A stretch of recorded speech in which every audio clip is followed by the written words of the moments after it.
Hi everybody, and welcome back to our little playthrough of Rime of the Frostmaiden. Some announcements before we begin, they'll be real quick. Next Wednesday at 10:30 p.m. Eastern Time, instead of Beneath the Tide, we'll be playing Monster Hearts. So come watch our Halloween one-shot of Monster Hearts next Wednesday. And everything else will be normal, because everything else is sort of in a spooky setting right now anyway, so it's all great. Legends of Wildmount next week's going to be interesting. And I guess we'll see what happens with this campaign next week. That's it for announcements. No content November 8th, because I'll be in the middle of a move. And I won't have internet set up. So, let us begin. Last we left off, you all wandered around the 10 towns, just on your get to your destination of Bryn Shander. Long story short, you arrived in Bryn Shander and wandered throughout the town. Went to the inn where a singing fish was up on the wall. Boa went to the temple of the Morninglord and talked to a gnome that was dwelling in the attic, known as Copper Knobberknocker, and was told about his friend Democritus, who had gone to a cabin in the wilderness for some reason, and he was looking for his friend. And asked Boa if Boa would go find his friend, to which Boa agreed. The party then... Penny then set up a meeting to speak to Duvessa Shane, the speaker of Bryn Shander, in 2 days' time. The party Chance overheard rumors of a job from a couple of dwarves, asking him if he could aid in returning some stolen ingots that they had lost in the middle of the wilderness between Kelvin's Cairn Mountain and Bryn Shander.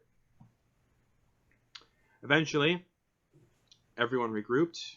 You all made off to your first destination, or at least attempted to get to your first destination of Good Mead, to tackle one of the jobs you had there.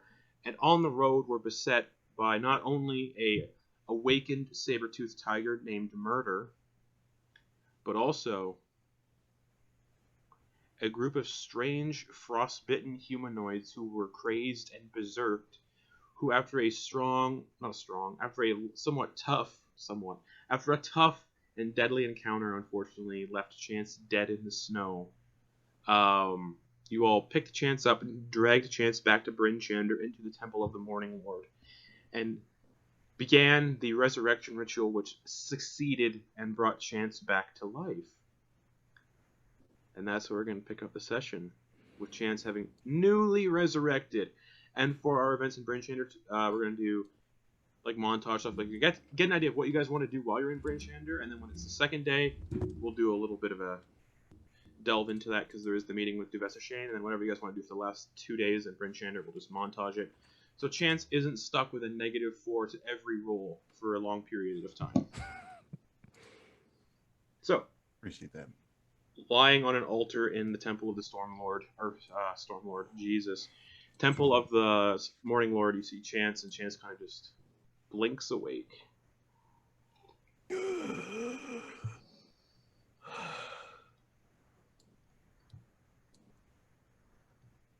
Did I do something amazing? Yes, well, yes, you did save us, which was a spectacle, and, we tried to repay the favor. Are you feeling well? I feel stiff and sore. It is kind of painful to breathe. He'll look to the priest and look at them and be like, is that normal? Yes. The first 4 days, usually, after someone is brought back to life, they're a little weak. Gosh, Chance. I put him next to you to keep him cozy during all this. Thank you, little one. The effort is appreciated. A good hug from him always makes me feel better. He'll go ahead and hug Haj. Okay.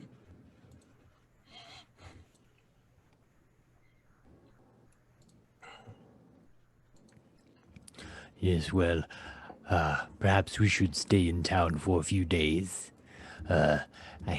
We have a meeting with the town leader in 2 days. Yes. I agree. I do not feel like I'm much for travel in my current state. Yes. That battle took a lot out of all of us, but you the most. I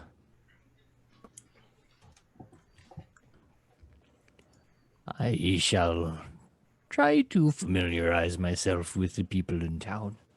I hate to ask this question based on your current predicament, but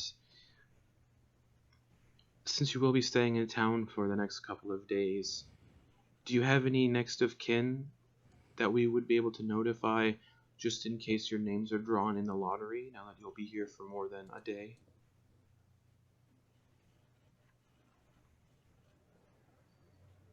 I beg your pardon?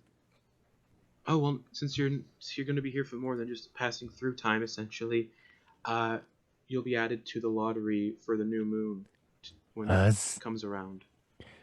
Oh, they assured me that names would not be put into the lottery until the day before. Oh, they must have changed it since last time. All right. Oh, good.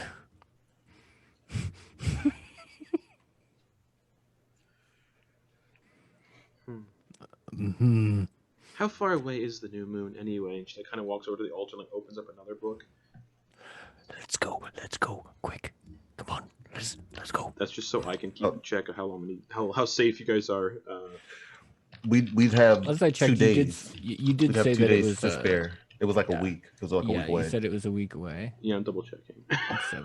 Like 6 or 7 away, days last we heard. Because when we got here the first time, we talked to the guards and asked them all this stuff. We asked like, "Oh, when do you guys do your your thing? How much time till Just missed the one. new moon?" We literally just missed one because when we got to the ruins, the cycle had just changed. Yeah, it did, didn't it? Yeah. So we have a bit of time. I hate that look in your eyes, Justin. I don't have a look in my eyes. I'm just thinking.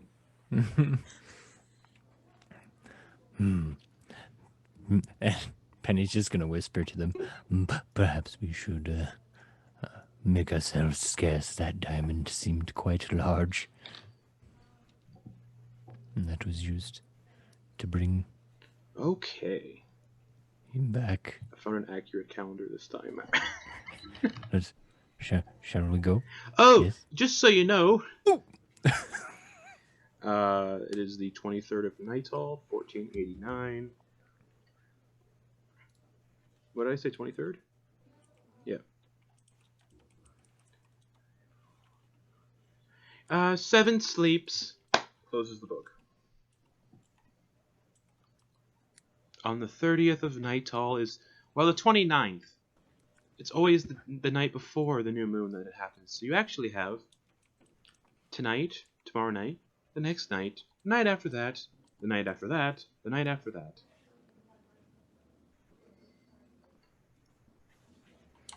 So 6. Yes. I wasn't counting. That was just a guess. 5 days after you sleep tonight. All right. So you'll be out of here just in time. As long as you're not here for 5 days, you'll be okay. All right. Well, we are trying to make ourselves useful in these parts. Yes, unfortunately, even the useful are picked in the lottery. Be safe. Don't get up to any don't exert yourself too hard looking at Chance. Well, I am kind of amazing, but I will do my best. Chance, what would you say for a drink and a story? Yes, yes, yes. That sounds like a good way to pass the time. Before they leave, Boa's gonna go up to the priestess and give her a hug and just say, Oh dear, Thank you for helping Chance. you're most welcome. And you are? Boa. And this is Haj. I believe you might have said that already. My memory's not the best anymore. My name's Mishan. Bishan, that's a beautiful name. Thank you. and she's gonna go into her bag and pull out like a broken halfling cookie and just be like, Here. Oh, thank you so much. It's quite hard, but thank you. But they're so tasty. They were made with so much love. Well, I appreciate it. Thank you. Would you like to give Haj a hug? No, that's okay. I don't want to get any crumbs on him. Oh, thank you for being considerate. You're most welcome. May the Morninglord shine upon you all.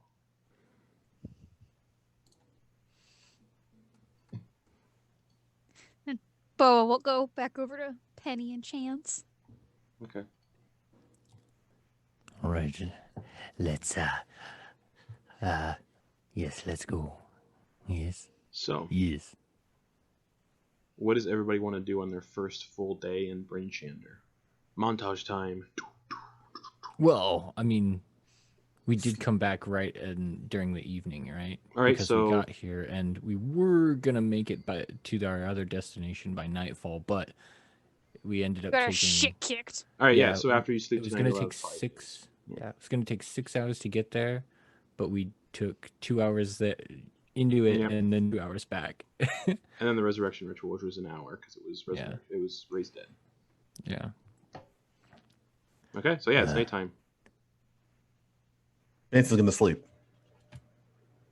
Straight to bed. Yes. All right. Well, after you the wanna- story, Yeah. Well, we should find some lodgings. Which would be the north look where the singing fish was. All right. Well, shall we? Let's go. Swift feet. Okay. You make your way back to the north look in 7 sighting. See the owner, Scram Sacks, behind the counter, just cleaning everything up and going, "Oh, hello. Hello. How's it going?" It is going quite well. Now it was not before, but do you have any rooms available? Of course, yeah. How many? I've got about 6. 6. Do all of you want separate rooms? I can sleep with Kiva. Well, they are just 1 bed per room. Oh,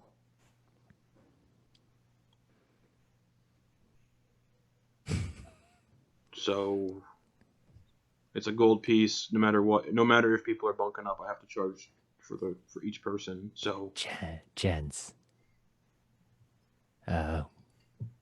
You would like your own room, yes? I would enjoy some company tonight. All right.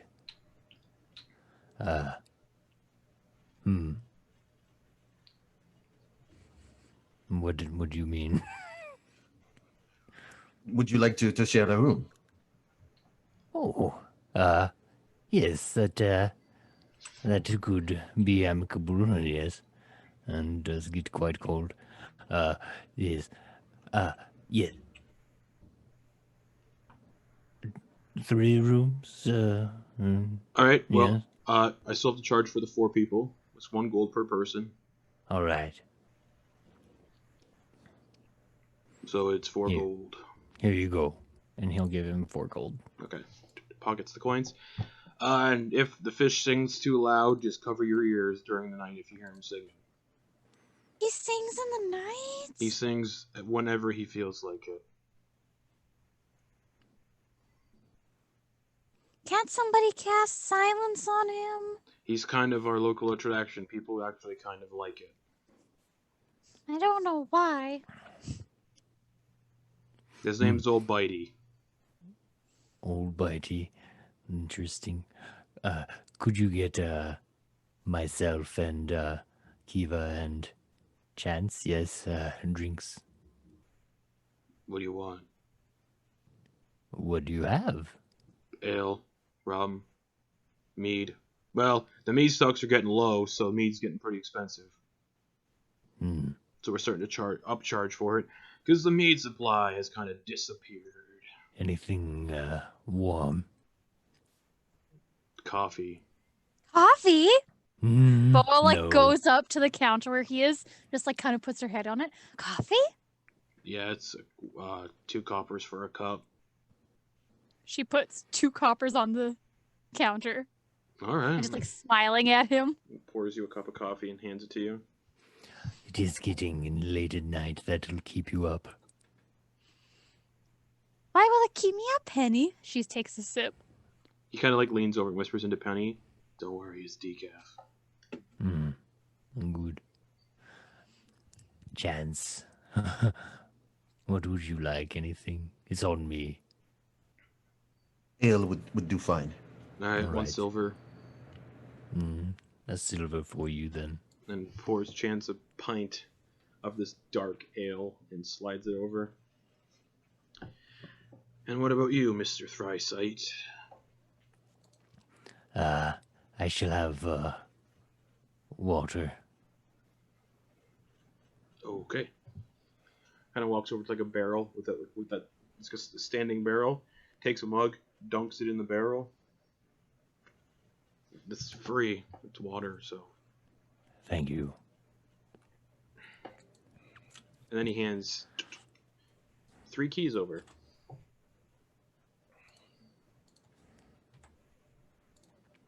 Thank you. Is there anything we need to do in the morning, at least for one night? Generally, yeah. All right. Well, thank you. Oh, hold on. No, 24 hours, so they're good until tomorrow night.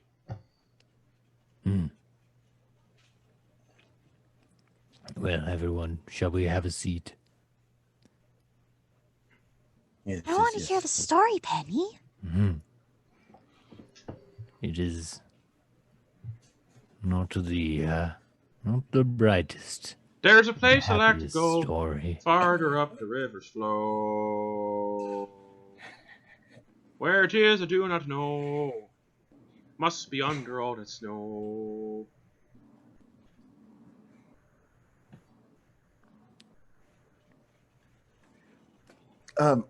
Barkeep, what is this song the fish is singing? No clue. Farther up the river. Some prankster cast a spell on it, and that's that. I wonder what river it's talking about. Probably the big one.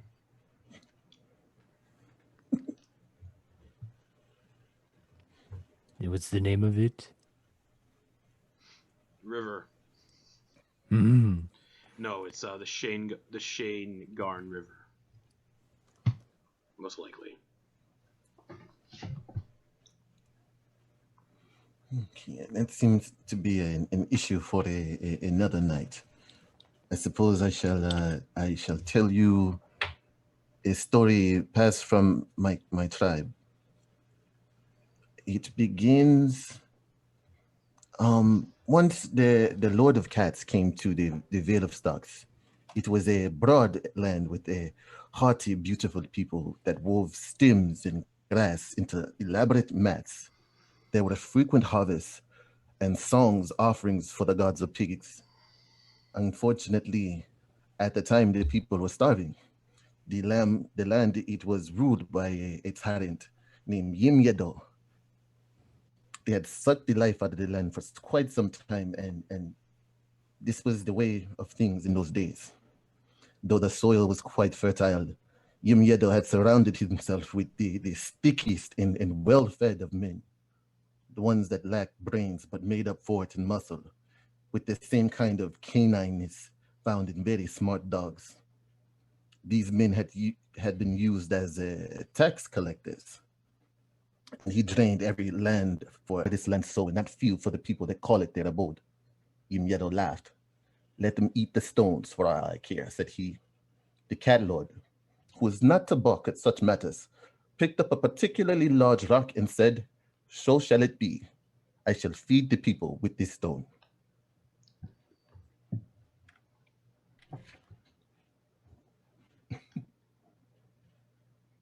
Would you like to hear more? Yes, I mean, what happened? How does one feed a bunch of people with a single stone? Has it lots of questions? Well, You've piqued my interest. The keeper of the veil and his thugs, they laughed at the cat lord, at his preposterous proclamation, but their mirth was cruel, so they stayed to watch his futile labor.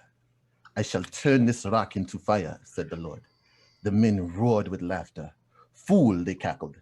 That rock shall not become fire, no matter your wish. The cat lord ignored them, turned the rock in his well-worn hand, and dug a shallow pit within, piling the earth carefully at the sides. Then he gathered dry bush and reeds and piled them high into the pit. The sun was hot and bright overhead as he worked, and his traveling clothes were soiled with sweat. The men bade the villagers that place to gather water for them to drink as they watched the Lord's labors. From his traveling cloth, the Lord produced a sword. The thugs watching leaned forward at this, but quickly relaxed. It was a decrepit and battered thing, well used, pitted and chipped. I no longer use this to kill men, said the cat lord, but it is a very good cooking tool. The Lord of Cats struck the rock against the sword, and sparks flew into the dry bush. He fanned it, and with great care, soon a roaring fire blazed at the village square. Now I shall make this stone earth and water broth, said the cat lord, standing in front of the blaze. And air too, I suppose, jested Ymiro, the richest man in the vale, and his men all laughed again. The cat lord did not. He took this declaration very seriously.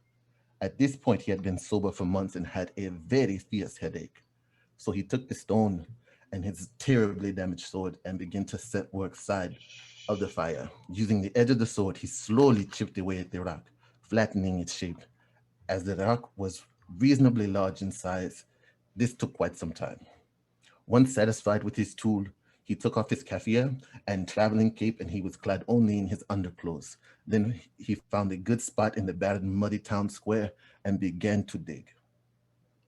Even the people of the square who had filtered to see the cat lord had some hope that he might just prove to be their savior. They felt their resolve sag at the sight of his starved body, laboring and sweating as he toiled in the muck. The cruel master of the vale laughed and had a tent set up to shade him as he watched the struggle. If you are done with your farce, I will happily gild you and make you my jester, lord of cats, said he. But the cat lord said nothing. He only kept digging, only emerging to feed his fire. And as the day dragged on, his fire burned to coals. He had quite a sizable amount of clay, which piece by piece he molded into bricks to let dry by the light of the sun and the heat of the fire. Behold the earth, said the cat lord.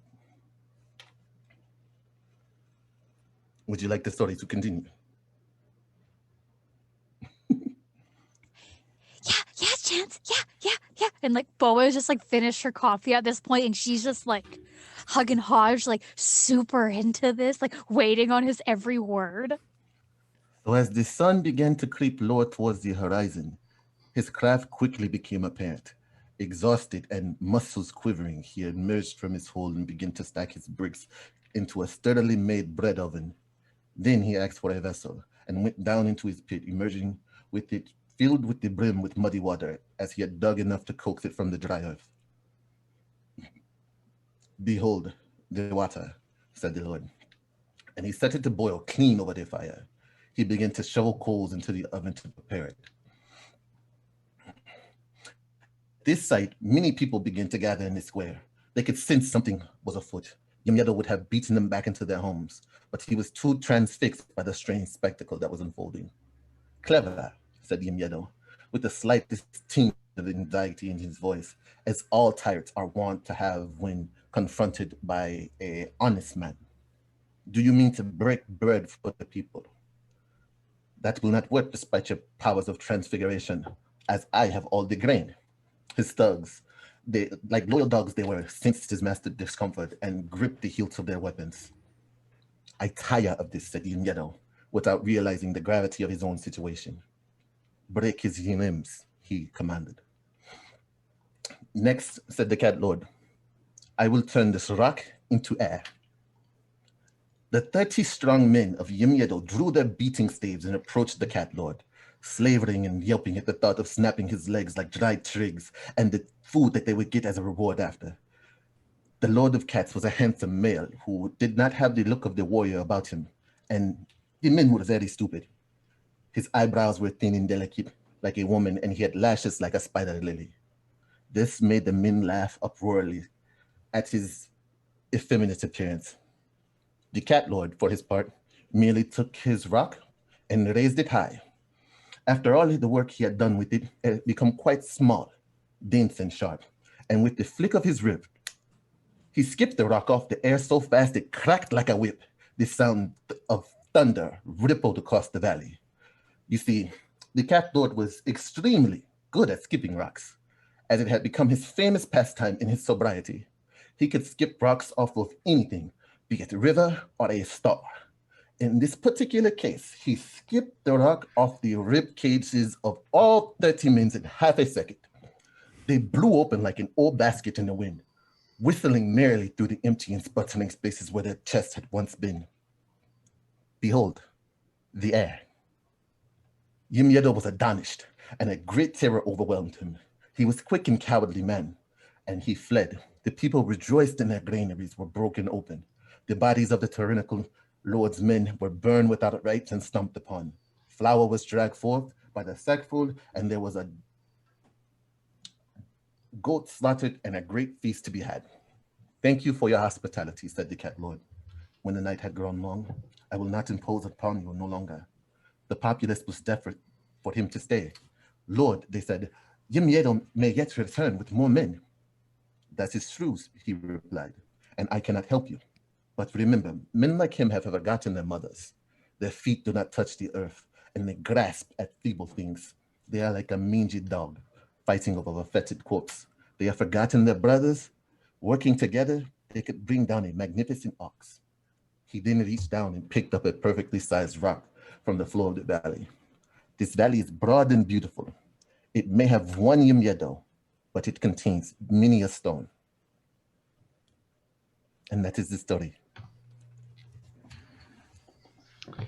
Chance can take a DM inspiration, which is just an extra D20 you can add to a dice roll. Thank you much. Chance, you're indeed a treasure, as are your stories. It is a pleasure to share them.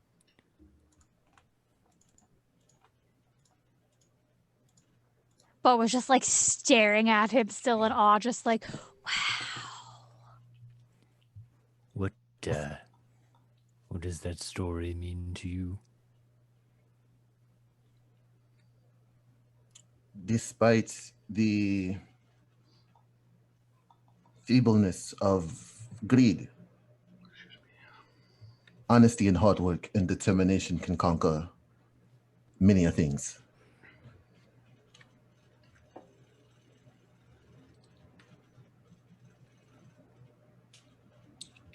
These are good lessons. Right, Boa? Yeah, they are, Penny. Well, my story isn't so much as a lesson in the moral sense, but perhaps a lesson in avoidance. You see, in a land quite far from here, I had set myself up in a tavern near the docks. I had begun to tell people's fortunes. Most were quite mundane, but this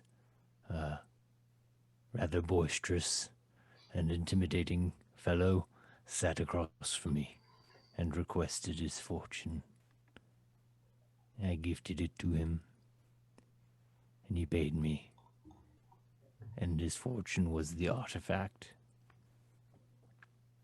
Upon receiving the payment, he also took me by the throat and drug me upon his ship. It was a few days afterward that I realized I had been taken in by pirates. And these pirates, they asked for many readings, and none of them were quite as interesting. But then the captain asked for another reading, and that happened to be the mists. And the mists rolled in. It got very cold,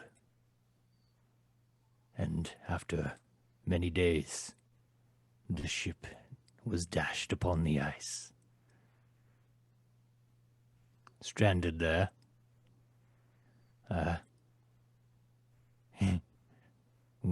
many of us decided to flee. Me and some of the other lesser pirates and crew got out onto the ice and began walking.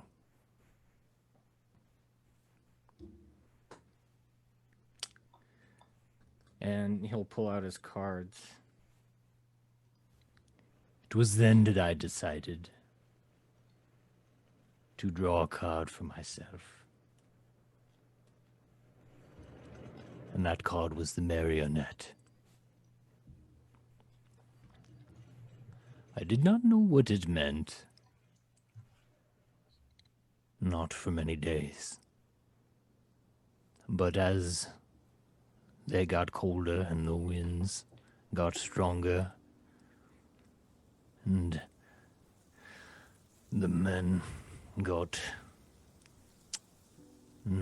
more angry, I decided to tell them their fortunes, and it became clear.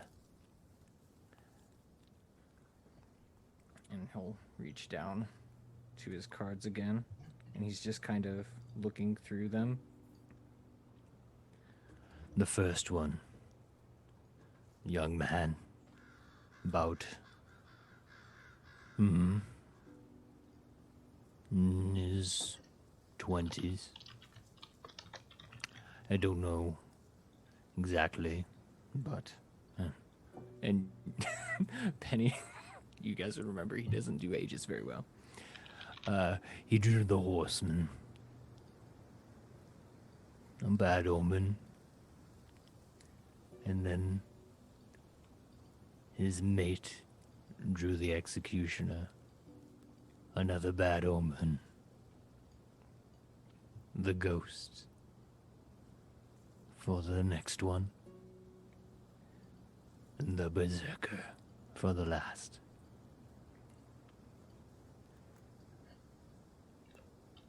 They all turned against each other. Through these readings, I did not have to say very much. And I escaped after the last of their blood had spilled upon the snow.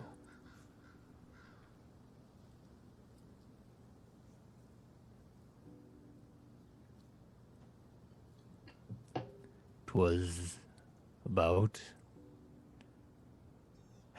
as the last of the snow, or as the last of the mists faded, I saw the place where we all met in the distance. It was only about a 3-hour walk away. The mists had hidden it, and they had all killed each other, thinking we were all going to die. Anyway.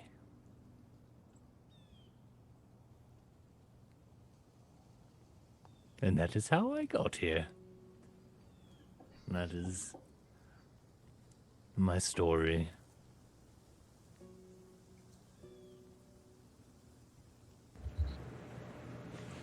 That was quite the interesting tale. It was, wasn't it? I never thought I'd meet a pirate. You can see with Penny's story, a couple people that were sitting in the tavern have also kind of like turned to listen.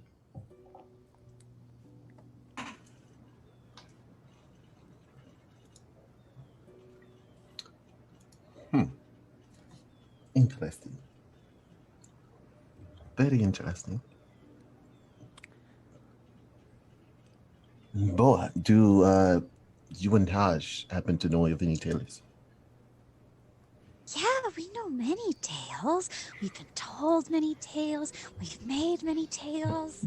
Do you want like a real one? Or do you want like a spooky ghost story? I would love to be surprised. She's gonna like look down to Hodge, just be like, yeah? You trust them? Yeah, I think. Yeah, I think. She's gonna like lean into the table and be like, you pinky promise that you won't tell anybody this? I promise. I gonna, promised up the pinkies. Hold out her finger. Yo, take that sucker. Then she'll go to Penny. You pinky Yes. promise? Hooks his finger. Of course. Kiva? What am I gonna hold on to? Hodge's flipper. Fine. She reaches out and holds Hodge's flipper. All right. She like lets everyone go. So, when I was first starting out, I was supposed to, well, I may have lied to my parents where I was going, and they haven't really questioned it. But, I'm safe, so everything's fine, right? So, I may have pulled a little sneaky on them and told them I was gonna go to a pilgrimage for one of our gods because they were training me how to be an archpriest. But I didn't really want to be an archpriest like they were doing it. So I said I was going to a pilgrimage on like the opposite side of like where we live, but I actually went the opposite direction. That is quite mischievous of you. And they still haven't found me. They still think I'm doing my pilgrimage there. Oh, child. And while I was walking, it was pretty tough, but I had Hodge by my side during all of this.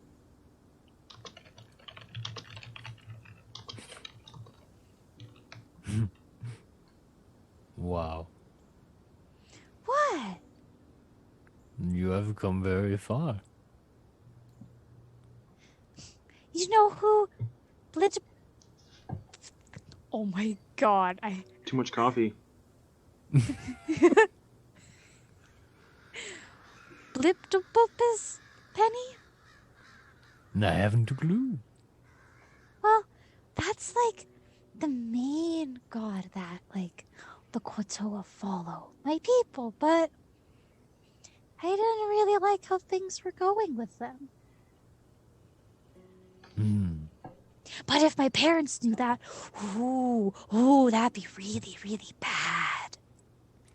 So you kept a secret from them for a really long time, yes? Yeah. And then, the first moment you could, you left.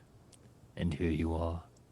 I may have taken some of their money to get by, but Yo. it was only like 50 gold pieces. They didn't see it. You're precious. Well, I needed money for cookies and like hot apple cider. 50 gold is quite a lot. But yeah, as I was, doing my pilgrimage and going along, there were a lot of mean people along the way. They are around, yes. And I was going along, and there were these 3 big old brutes. And they just wouldn't leave me alone, and they wanted to take Haj away from me. And what did And- you do? Why? I couldn't do anything. Well, They had Haj, but all of a sudden, there was this big, tall dude. Well, tall for me. He had this, like, big panther thing with him. And, like, he fought these bad guys when they wouldn't leave me alone. And he got Haj back for me. and this sounds like another friend. What happened to them? I don't know. He let me come with him into town so I wouldn't be, like, alone or anything. Oh, that was here? Not here. It was far off. I've come a long way, Penny. You have. As we all have. And his Yes. pet was super nice. I think he said her name was like Guinevere or something. It was really nice. Sounds interesting at the very least. And you see this? And he like holds up Haj, and you see this like you've seen the green bandana around him. Mhm. This was from him. Ah. I'll have a look at it. Yes. Can he Green peg fabric. the make? Just green. Okay. Green. No, just a green fabric. Forest. have a It's like a pattern? it's like a no, just a blank patterned plain forest green fabric. It's very nice. He was a very good friend. Both of them were. I hope I meet them again. He told me so many stories. He was super nice. Told me about his kids, too. He had so much to tell me. Jealousy, I suppose, is in me. To have that many stories and be able to tell them without. But you have so many stories, Penny. Yes, I have many stories, but let's say a lot of my stories don't put me in a good light. What do you mean? Well, much of my stories need editing. Why? Why can't you just tell them, Penny? Well, not everyone. Sometimes things happen and they don't really mean anything. And so you must edit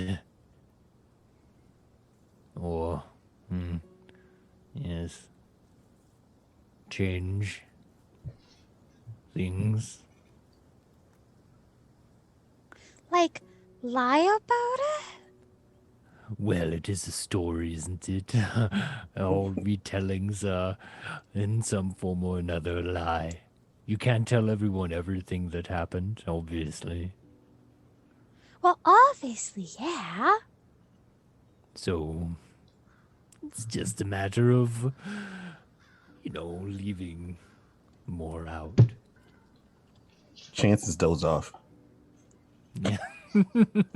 Okay. Is this like on the table? Yeah, no, he just the added liquor or alcohol with the fatigue is just Yes. taking control of him. He has his head in his arms and he's just sleeping. Do you Do you two mind if I get a chance to the bed and we call it a night? Do you need help, Penny? I think I'll be fine. Okay. Well, Good night, Chance. And Yes. Bo will kind of give him like a little like hug as he's sleeping. Kiva kind of does like the little like salute, and then good night, everyone. And she heads upstairs. Good night, Pierre. Chance, do you want me to carry you, or should I take your arm? Where are we going? To bed. Sleep. Yes, yes. Let us get you the bed sleep. All right. Okay. How big is the bed? It's a one-person bed. Oh, back to back.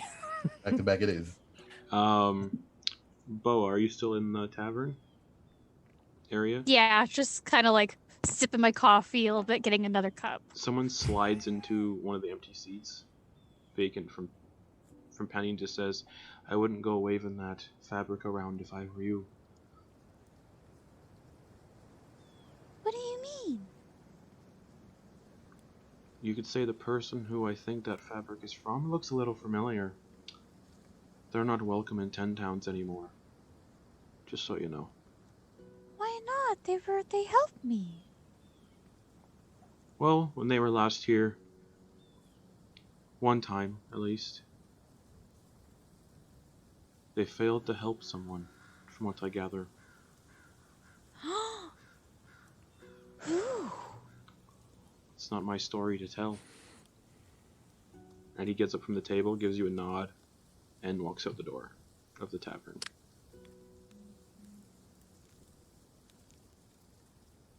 Like Boa just like looks down at Hodge and just kind of tightens it a little more and just kind of gives it a hug, Okay. and then goes off to her room. Sure. You all gain the benefits of a long rest.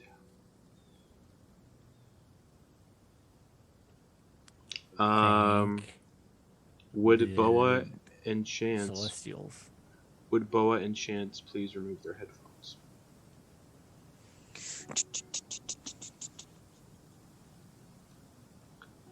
Penny, Yes. as you drift off into sleep time, you just dream of the Dark Duchess.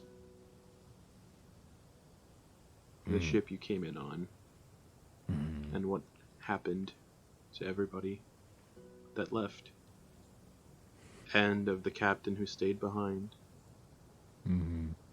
The ship still very much full of treasure.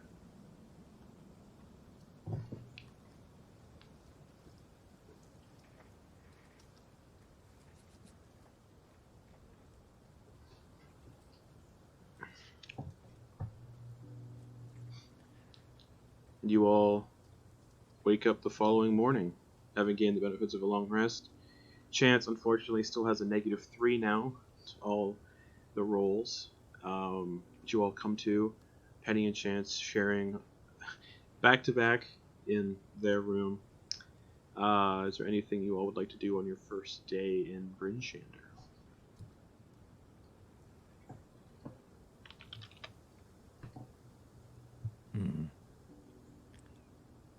Penny would like to get to know people a little bit more and advertise himself as a fortune teller.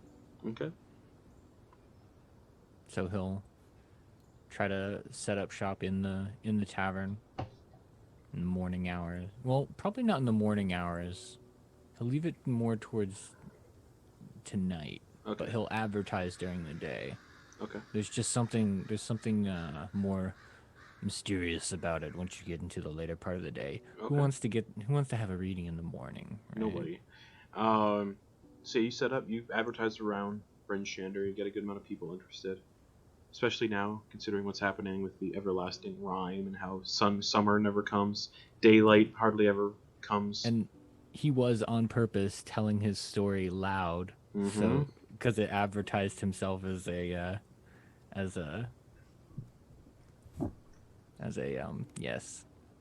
reader of the cards. So night comes, how much are you charging per reading? He's not getting too greedy about it. Probably just like 5 silver or however much people are willing to give. Roll me a d12, please. D12. 11. 11 people stop by, or so. Wow. And you do their readings, one by one. Mm-hmm. Some of them seem a little paranoid and confused about the reading, scared, even. Others He gives them a smile. Others seem pretty excited about theirs, and you make 11 silver. Okay. I imagine some of them gave the requested 5, and others were like, "Oh, screw this." Yeah, typical how that kind of trade goes. Yeah. Penny doesn't think anything of it. Boa, anything you'd like to do on your first day in Bryn Shander? Thinking about what the dude told her in the tavern afterwards, Hmm. she's gonna go the one place in town that she's like, made a good friend. She's gonna go back to the Morninglord temple Okay. and go speak to her friend upstairs. Copper Knobber Knocker. Copper Knocker? Oh, hello. I had a question if you had a minute. I might have an answer. Do you know who Drist is?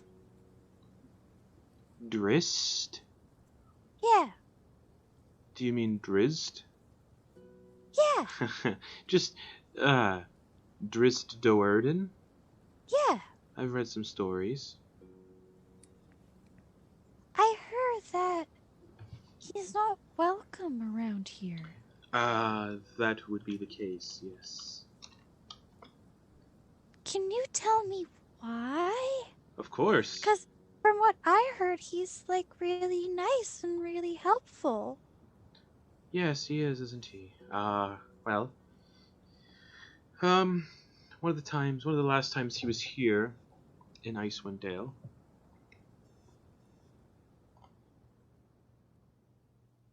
was a while ago. I'm trying to find the exact date. Give me a moment. I am looking through my mind library. It's okay, I know you have a lot of notes in those pages, and I know you had a lot written on your gun. I hope your gun's coming along well. Oh, it's coming along great. I just wish I had the other device that Mac was working on at the cabin. Can I tell you a secret? Yes. Okay, well, to answer your question, 5 years ago, Driz was no longer permitted here. Story says that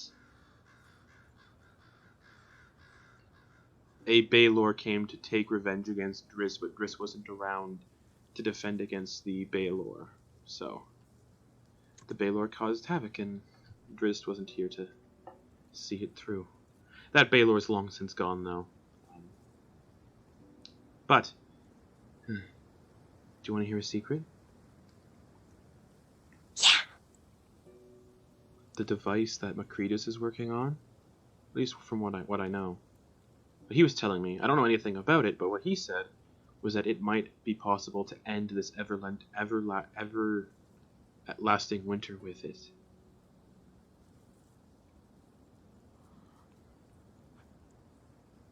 Why does he think that? I don't know, but he went to the cabin that I mentioned to work on it. Yeah. It's really far from what I've tried to look at the maps around town. Yeah, it's about Do you know the best way to try to get out there? sled. It's about, well, how far would I say it is? 20, 40. He kind of like points to like the exact location on the map. It's about 30 miles outside of Bryn Shander. You'll know it when you see it. It sits on a ledge above some trees. Do we need to know like a secret like password or No, like no, knock no, on the no. door? No, Okay. no. It's a pretty rundown cabin. Okay. The I people keep around telling the people around here call it the Black Cabin. Is it black? It's no. So why do they call it the Black Cabin? I don't know. Why do they call snow snow? That's a good question. Huh. She kind of looks towards Haj, just like, Do you know? He kind of like nervously looks at Haj. So is there anything else you need? Why'd you look at Hush like that? No reason. insight check? Go for it. He's like, Ooh. it's Haj. Why would you, like, be mean to Haj? That is a... Oh, I have a +6. 19. 19? Fuck, he rolled a 19. So yeah, he's definitely not telling the whole truth. Or he's definitely not telling the truth. Hey, we're friends, right? You told me secrets. I told you secrets. I heard a voice in my head the last time you both were up here. Hush, talk to you? I guess. She just goes over to him and, like, gives him, like, a big, gigantic hug. Oh dear. Oh, thank you. You've been blessed by Hush. Hush, talk to you. Do you know how incredible and amazing that is? Not really. But I guess it might be good. He's talked to me before, and I think you're the only second person he's talked to before. Oh, So you're blessed. I don't feel blessed, but thank you. So don't be uneasy and like, She'll, like, hold Haj up to, like, kind of, like, face him, just like, he's good. Okay, yes, he's good. I'm sorry he made you feel uncomfortable. It's fine, I'm just not used to people speaking into my brain. That's fair. You do get used to it after a while. Great. It's good to know. Before I go, Copper, do you know if there's any way to get a good discount on those sleds? Be real persuasive, I don't know. Have you ever used them before? I have. Unfortunately, Macretus took the one we used together, so... We're thankfully... Well, I'm thankfully small, he's not so small, but regardless, we could cheat it a bit. If you and your friends are very small people, you might be good getting away with one, but... We're not that small. Well, that's unfortunate. We're big in size and big in heart, especially with Haj. I mean, you've done errands for the people here. I imagine they might help you out, but unfortunately, deals here are a little hard to come by right now based on the winter. Have you ever talked to your town? Oh, who is it? Penny has a meeting with her. Oh, Duvessa Shane. Yeah. Yeah, I've spoken to her a couple times. She's the head of all the speakers here in 10 Towns. She's the leader of that council. Yeah, I've spoken to her a couple times. Is she nice? Oh, she's incredibly nice, but very... What's the word I'm looking for? Like, intimidating? Not intimidating in the slightest. Very confident. Oh. She's relatively young compared to everyone else, but she doesn't let that affect her. Is there anything... Because Penny has to go talk to her. Is there anything I should tell him? Like, don't say something, compliment her on something? Be nice. Well, Penny will have no problem with that. He's so sweet. She's actually the one who Macretus has been talking to a bunch about that device to end the winter. Oh. Yeah. Thank you. If you're keen on that, maybe she might lend you a sled. Or two. Yeah. Unfortunately, you'll still need animals to pull them, but... What can you do? Hey, Copper. Yes. Before we leave, would you ever be interested in getting your fortune read? Sure. Penny, who the really nice one, Oh, loves is he the to one? do fortunes. Is he the one doing readings at the tavern tonight? Yeah. Alright, well, I might as well head on over. You should. He's really good at it. Tell him Boa sent you. Boa sent me. Alright. Alright, well, it's getting a little late. I don't want to be out all night, so... It was nice seeing you again. It was, and I'll see you soon, and I'll let you know about Mac as soon as possible. She'll give him one last hug. Okay. Before we get to his reading, then, Chance, is there anything you would like to do this evening, or for your first day in Bryn Shander? So no, Chance is just gonna be hanging out at the tavern, Makes sense. resting. Right. They do bring room service to your room, like food, like hot stews, like knucklehead trout stew, and some not ale, but like some warm, like non-alcoholic drinks, like coffee and. Right. They don't want to pump you full of like that kind of stuff. So yeah. I get it. All right, Penny. As you're finishing up your readings, this little rock gnome enters and sits at your table. Hello. I hear you do readings. Yes, Penny Thricite. Copper Knobberknocker. Hello, Copper Knobberknocker. Boa sent me. Boa. Yeah, we've been talking you know about. each other. Yeah, we've been talking about my friend Macretus. So. Macretus. Yeah, Macretus. He's making a device that's going to end this winter, apparently. Has Boa told Penny or anybody else about this stuff? Briefly, yeah. Okay. Ah, yes, I believe she mentioned something about that. Yeah. Anyways, here you do readings. Yes, let's do your reading. Here's a gold piece. A gold piece? Oh, well. She says you're real good, so. Oh, it's not me, it's the cards. I'm merely a tool for the cards sometimes. All right. It feels Well. that way. Yes. It'll only be a moment. I just need to lay the cards out. Of course.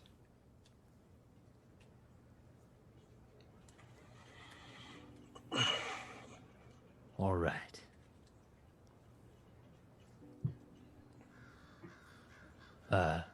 Left, right, front, back. 6 cards. 3 and 3. Which one would you like? Front right. Your front right Sure, of or course. mine? My front. The thief. Interesting. Yes. Quite interesting. Well, we'll not know what it means until it happens, most likely. Great. It is not necessarily dire, though it is alarming. Well, I hope no one tries to steal anything from me. That would be unfortunate, yes. Huh. Well. Enjoy your evening then. You as well. And he, Thank you for the gold. Not a problem. And he scoops out of the seat, waves to the tavern owner, and steps back out into the town. Fast forwarding. What does everybody want to do in their second full day in Bryn Shander? The meeting is tomorrow. So you have another full day to do whatever you would like in Bryn Shander. Let's start with Chance this time. Um, I'm just gonna have Chance explore around the town. Sure. Yeah, you explore around the town. You find a lot of interesting things, like locations. I mean, well, not really, because you kind of already have seen most of the locations, but you see the stables where they have pack dogs, big like wolf-sized dogs, kind of eating. There's also these birds with three-toed splayed feet and big axe-like beaks, and they're kind of all white and they're kind of in the snow, just going. And as you're passing by, one of the stable hand goes, "Well, howdy there. Do you you looking to find yourself a wonderful beast of burden to pull along your supplies?" I do believe that we need one. Well, this here's an axebeak. Wonderful animals. Uh, is this for me to keep? It's 50 gold. And he'll reach in his pocket and pull out the 2 gold pieces that Penny had given him before. Is this enough? No, you're about 48 short. Huh. Okay. How do I obtain more? Doing jobs for people, I guess. Do you have any jobs that I can do for money? I do not. Actually, yes. How strong are you, would you say? Can you lift like 10, 20 pounds at a time? Of course. I am incredible. Alright, how's this sound? You help me out here all day in the stables. Lifting hay bales, feeding the axebeaks here. Just making their pens all nice with the hay bales. Feeding the pack dogs and the axebeaks here, and I can give you 15 gold for your services today. Okay. That sounds fair. That's actually a lot. Suppose. Hold on. Like you said, Agreed. that's fair. Agreed. No, I was doing the math wrong because I keep forgetting how actually expensive gold is. 5 gold pieces for the day. Yeah, Chance doesn't know either, so he doesn't care. All right. He hands you a pitchfork to help lifting the hay, and he hands you a bucket full of just raw meat. So he'll go through and keeping a wide berth of the dogs themselves, he'll just kind of throw the meat towards the canines. As far as the birds, he treats them with a little more dignity and respect. Yeah, these birds are like 8 feet or 5 feet tall, and they've got these massive, like jet sharp, axe-like beaks, and they're just like snapping at the meat out of the air, just. Yeah. So he makes a game of just throwing the meat up and seeing how well the birds can Very well. bite it out of the air. Very, very well. And yeah, at the end of the day, helping out the stable hand, you make 5 gold pieces. Penny, what would you like to do for your second full day in Bryn Shander? Penny is definitely trying to increase his renown, not just by, like, he doesn't increase his renown by talking about himself overtly. Mm-hmm. Just introduces himself to people and asks questions about them, and that kind of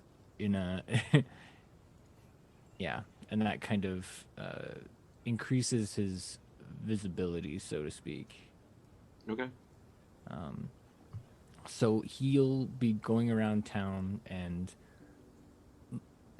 pretty much talk to people that he finds interesting, which is pretty much everyone. Yeah. And he'll just be bouncing around and getting to know all the people near the tavern area. I won't be too ridiculous and say he's going to try to learn everybody in the in the town, because this is massive. So yeah, it's about 1,200 people. As you're walking around, you see people kind of. There's a very tall figure, but they're kind of gangly and very narrow, but also like weirdly tall, like abnormally tall, if that makes sense. And it's like they're kind of like wobbling a little bit while they're standing and moving, like kind of like an over-exaggerated wobble. And they get hood pulled up over their head, and they're kind of like peering through the windows of the tavern, just kind of like. Hello. Oh, hello. Mm. They don't look at you when they're talking. Hello. My name is Penny. My name is Zip. No, it's Hello. Dale. Hello, Dale, was it? Yes, Dale. It is good to meet you. It's good to What meet are you you- as well. What are you doing today? Window shopping. Window shopping? Yeah. In front of a tavern? Yay. Yeah.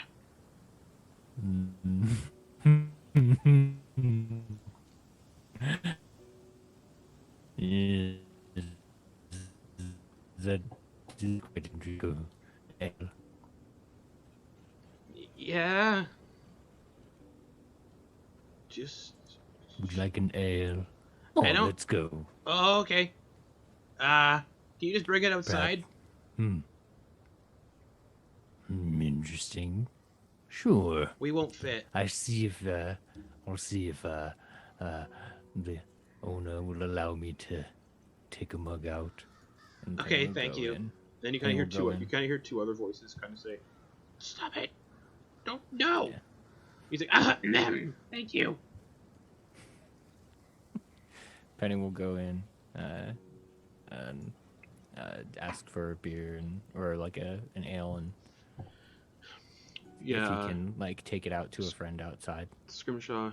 He's like, yeah, 2 silver. All right, here. And I'll give him 2 silver and head outside. He's kind of like looking at the window. He's like, yeah, here you go. Sorry, yeah.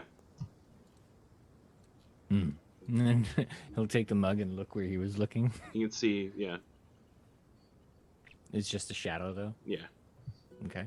just like peering through the window. Mm. Get outside, and Dale is standing there going, "Oh, did you get it?" And he's still refusing to look at you. Yes. Yeah. And Okay. he kind of holds it a little bit above his head so that he kind of has to look up. They look down, and they try to with a gloved hand, try to reach up and grab it. No, he'll if he sees them struggling, he'll bring it down to them. Okay, and he brings it down and sips it. Thanks, and kind of puts it inside the coat, and you can hear 2 other sips. And then pulls it out. Thanks, Penny. It is very good to meet you. You remind me of some other friends I made. Oh, who? Well, there was this one fellow named Trex. He's Oh, Trex. quite interesting. He had a few other friends with him, Vought, Zerk, Scorp, and Thrip. Never heard of them.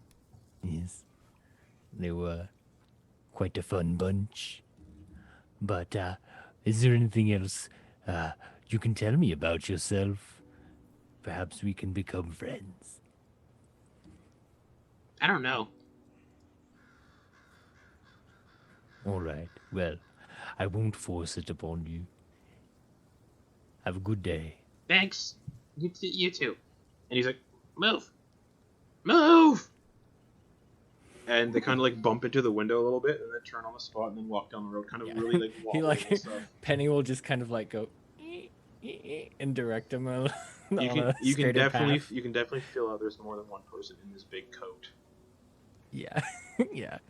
And Yeah, Penny sees what's going on. He's just intrigued by it. He likes to see that type of oddity. Yeah, he's not gonna ruin what they've got going on. and they wobble down the street. They kind of wobble as they're walking down the street. And everyone returns back to the North Look. What does everybody want to do on their 3rd day in Bryn Shander before the meeting happens in exactly 5 hours? And now Chance has a -2 to all his rolls.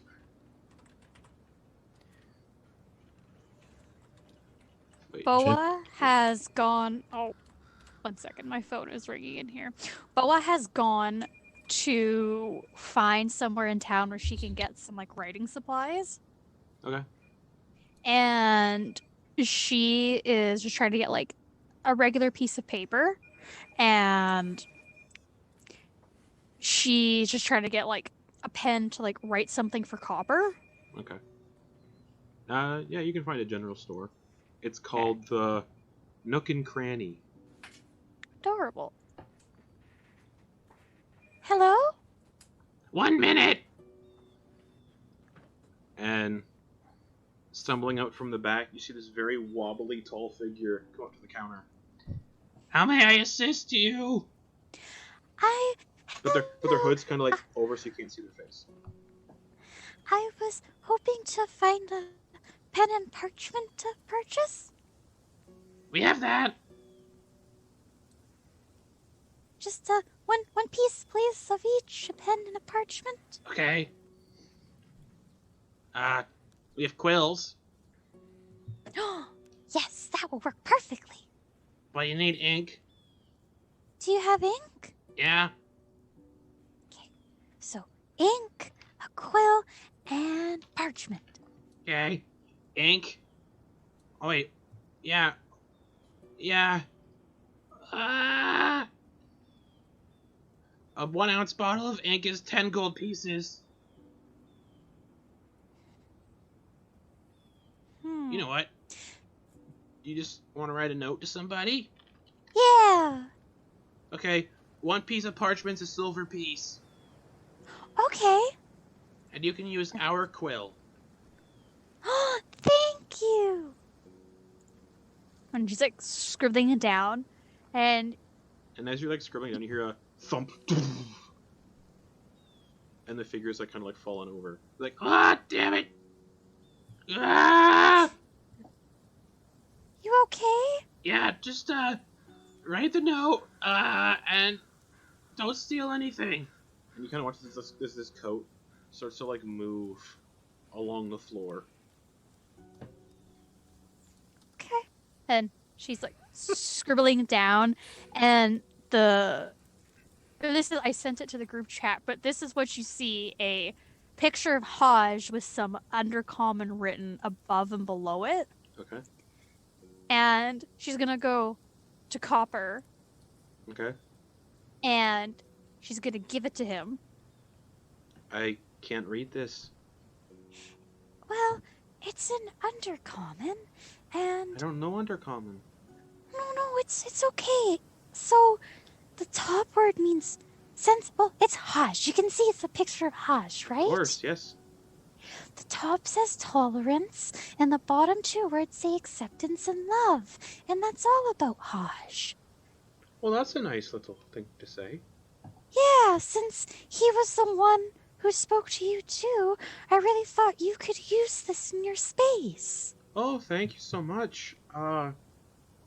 He takes it and like puts it on the wall and just hammers a nail through it on the wall.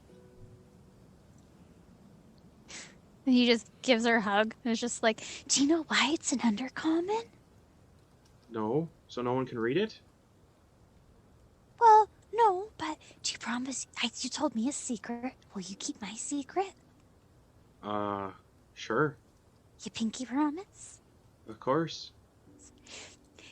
You know that drow I was talking to you about? Yeah, Drizzt. He taught me some undercommon. Oh, that's interesting. But shh, you can't tell anybody. I won't tell anyone. Because he's not liked here. Somebody in town saw me talking about Hajj and the fabric on Hajj, and they said that I should be quiet about this. Yeah, some people are still pretty sour about what happened. So, no one's gonna murder But you if or he was- anything. People are just upset.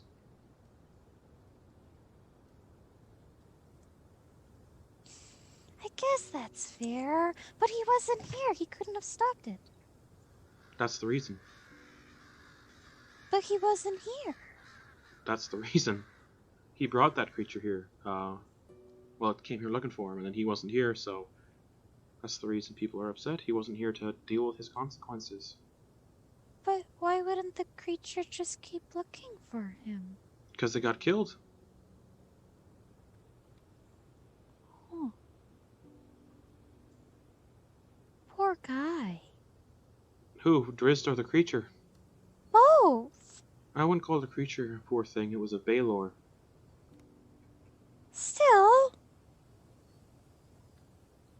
I suppose. Hey, Copper. That's my name. Kindness. Pardon? Kindness and love. That's right. That's right. I'm sorry.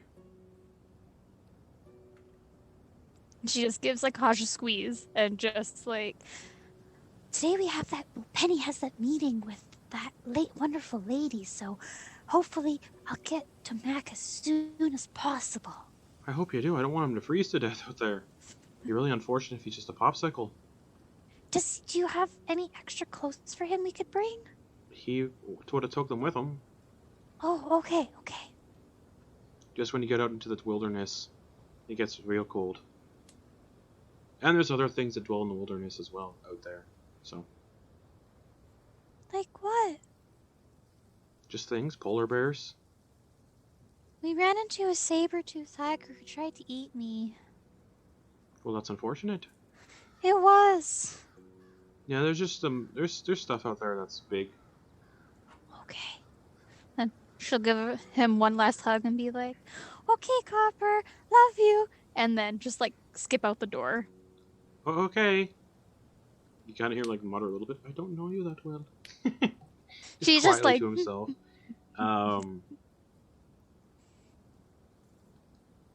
Chance, what were you doing today? Did I go do you yet? All right, what are you doing today then? Before the meeting happens in 5 hours. Mic's off. Knew that. Chance is going to listen for stories and gossip in the tavern for the most of the day. Alrighty. I will see if you learn anything that you haven't learned already. Because you guys have most of these jobs already heard of. I'm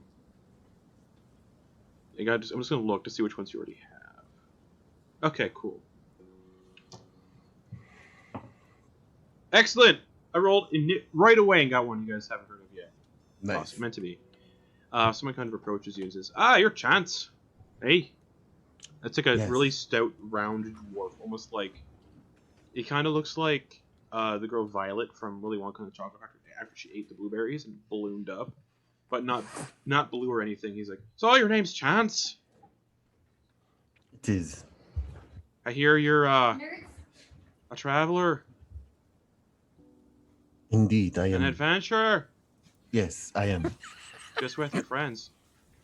With your friends, I mean. They called me Button. It is a pleasure. I overheard your stories the other night, and they're very well composed. Do you want material to make another story? That would be most pleasant. Oh, excellent. Well, in the settlement of Targos, I heard a group is planning an expedition up the side of the mountain known as Kelvin's Cairn. Hoping to find Minartok. Minartok. A Goliath lycanthrope who can transform into a polar bear. If you hurry, you might be able to join the expedition. I don't know when they're leaving though, so. I have Are they a feeling. leaving from this town? No one from this town. All the people are from Targos. Kind of have a feeling if you ever arrive in the town, that's when the expedition happens. You know. I understand.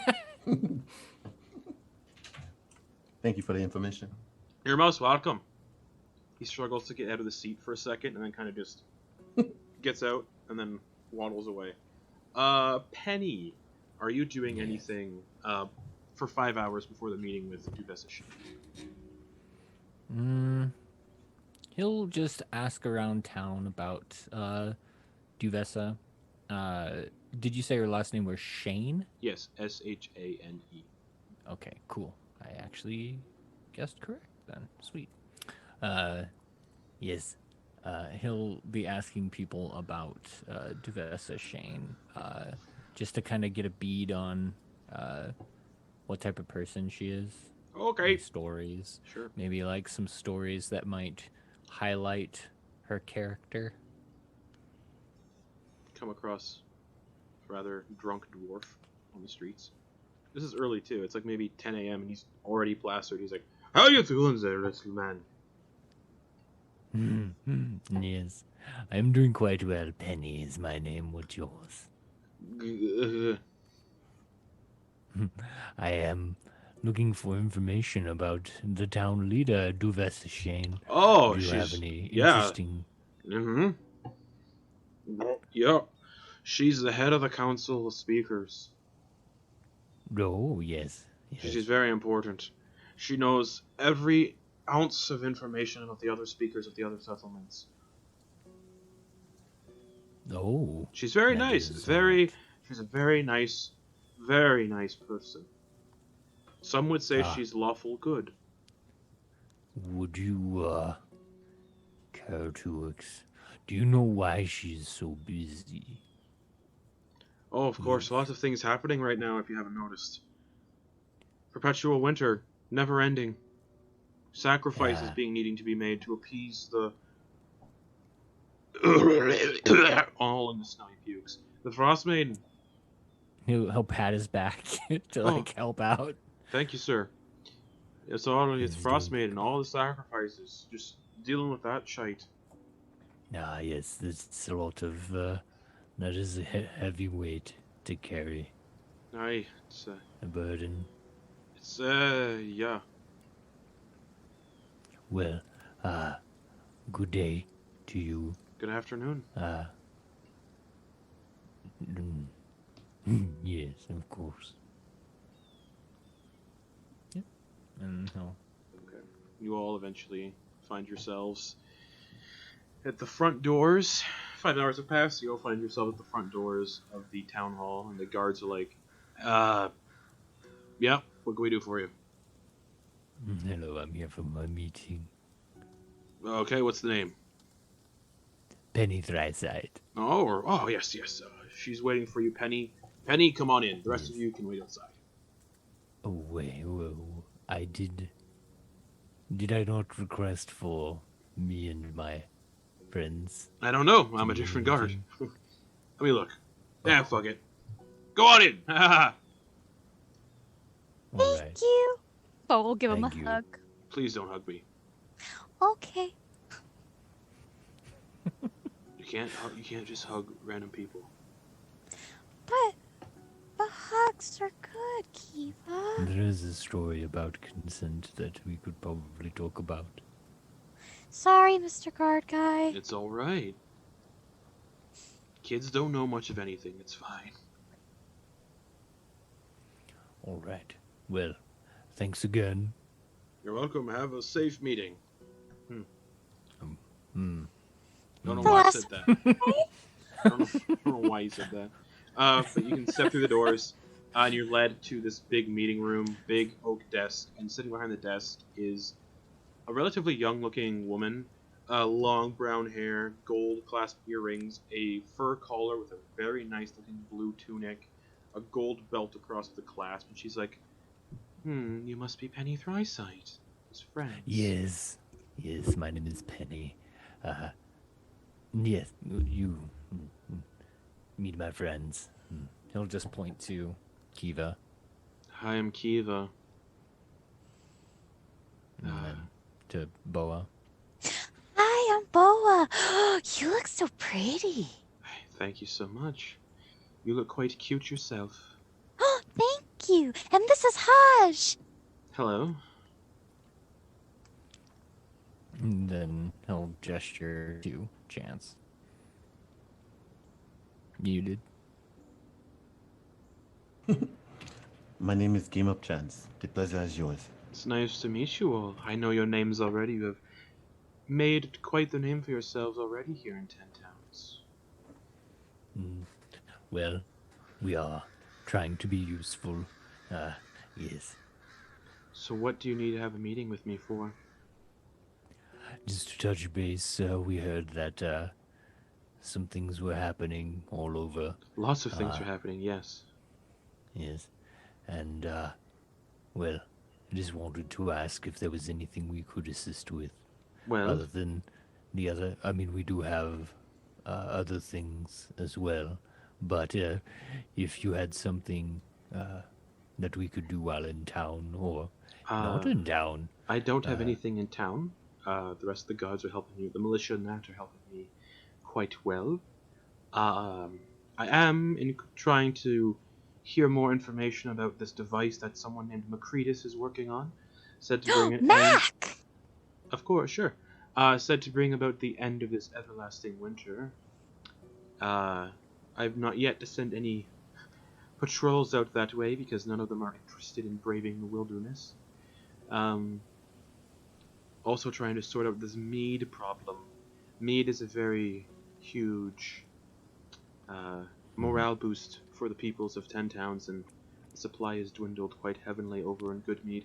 The speaker has died in Good Mead, so it's been a little chaotic lately. Yes, that was our next stop, but we were delayed. Oh. I'm sorry to hear that. The wilds of this place delay people quite often. Yes, we are lucky it was just a delay.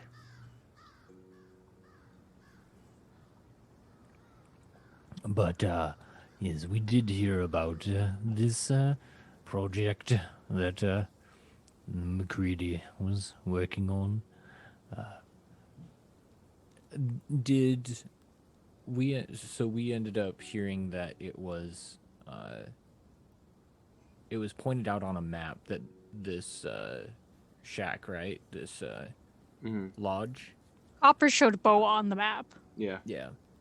What Is there, direction like, is it from Bryn Shander? East, I think. East. Yeah, Boa, you would know So it's the east. direction we were going? Yeah, but it's far more east. It's like northeast Okay. more so. Okay.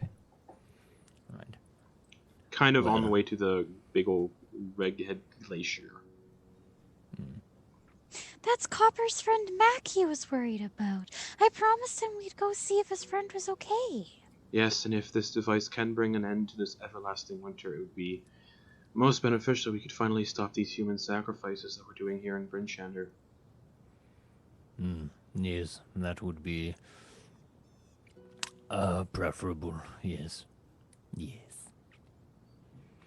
Well, if we can't assist you in any further, but we have enough threads in play.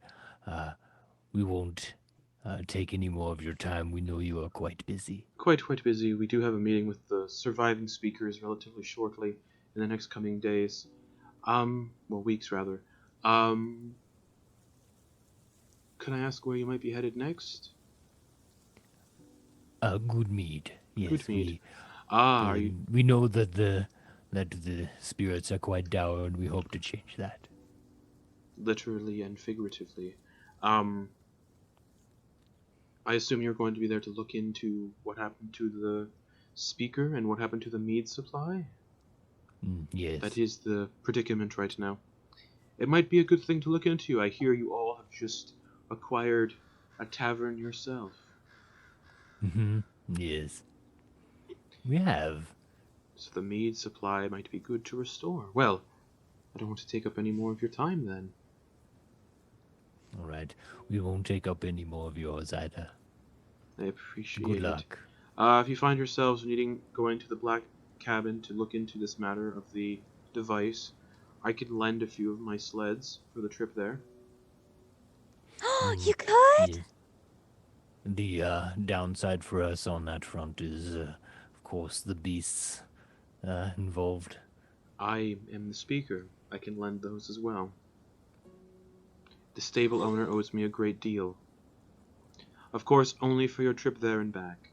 I can't give away these things free. We do have to get as much income as we can to the settlements during this time.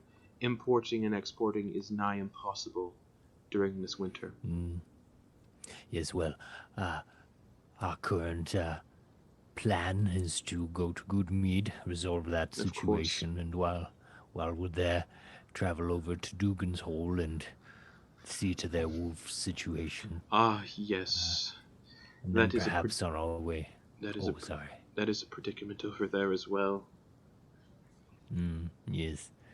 And then perhaps on our way back, we step through here and resolve any other threads and go back to the Lonely Wood to our to our tavern, inn, and then we'll be back and probably take you up on the sleds. Alright, it's a shame what happened to Kendrick, the speaker of Good Mead. Was a good man. Oh, is that his name? Yes, Kendrick Real Sparrow was a good man, and a voice of reason at the councils. He cared much about the people of 10 towns, almost as much as his own people. I have no idea how they're going to replace him. As for Dugan's Hole, if you're going there, that's true, and you see Edgra, there are people that like to keep to themselves, and she is no exception. She's stubborn, parochial, who skips most of the council meetings. But on the bright side, nobody misses her, so don't expect a friendly welcome from her in Dugan's Hole. Oh, All right. Thank you for the insight and warning. You are most welcome. Thank you for helping Thank you for you all for helping the 10 towns so far in general. Oh, it is. We've gotten a little lucky and have done our part as much as any of us could. I appreciate it. Chance has actually been quite instrumental so far, as is Kiva and Boa. Well, that's good to know. A reputation is a valuable thing here in Icewind Dale.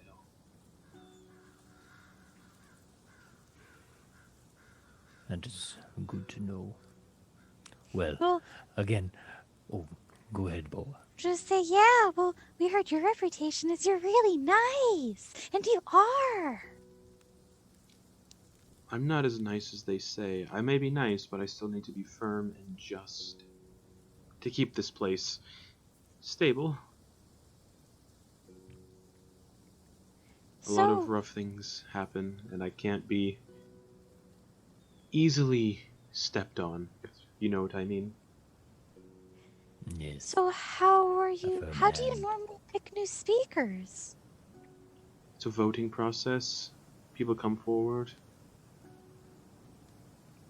Is it the speakers that decide who or what It's generally the is settlement. sacrificed? As a vote, then democratic. And if no one comes forward, it's the first. If no one comes forward, it's the first person that comes forward that's the speaker. Who knows? Maybe one of you could become the speaker of Good Mead. Could Haj? No, Ah, Why not? I imagine. only sentient beings. Haj sentient? I'm but sure. was just like, I'm sure he is. Well, I don't know if any of us would want to do that. That would tie us down quite a bit. But I suppose you could if you wanted. Well, pardon the second goodbye, but we shall make our leave and let you get back to your business. Of course, of course. Be safe on your travels. Thank you. Thanks.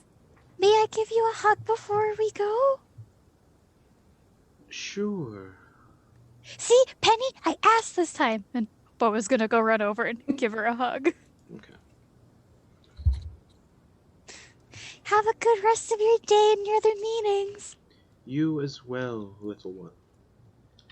Just a reminder, because you all seem very nice. The lottery is in 4 days. So hopefully you can be out of here by then. Yes, ideally, there will not be another one after this. This next one shall be the last. For some time, yes. Alright. Farewell, everyone. Oh, when she said for some time, it was just like, oh, they've lost hope.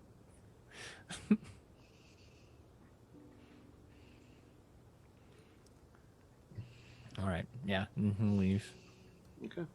You all leave the meeting. do whatever you want to do for the rest of the night in town eventually. Because you guys have nearly picked this town clean of things to do, so... Chance, how are you feeling? Sorry, Justin. That's fine. I shall be up to speed in a couple of more days. Ah, all right. Does it hurt to breathe? No. I feel a lot better, much better than the first day. Your chest still looks a little, different. I think this scar shall tell a promising story. Ah, yes. Yes, it does. Perhaps if we come across any more of those frostbitten people, we just avoid them, yes? That is a good idea, Kiva. Yes.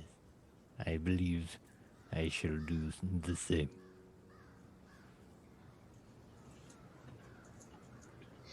She kind of laughs a little bit to herself.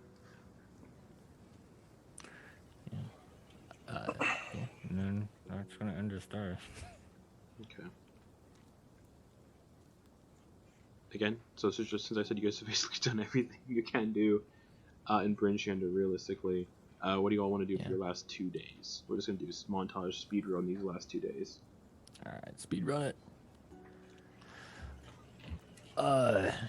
Yeah, Penny's actually, since he's been getting to know some people and starting to feel a bit more comfortable with the space, he's actually gonna like do some like minor tricks as well with any of the readings that he'll do to people, like give people. Like he'll use minor illusion to like add a little bit of flourish to the card readings, and like use minor illusion to like make kind of an ominous whispering, really get into it for people but he wants to gauge people to make sure like that's kind of what they're there for. Sure. And so he'll like try to adjust like his minor illusions to like kind of lift up the experience. All right, give me a performance check. Okay.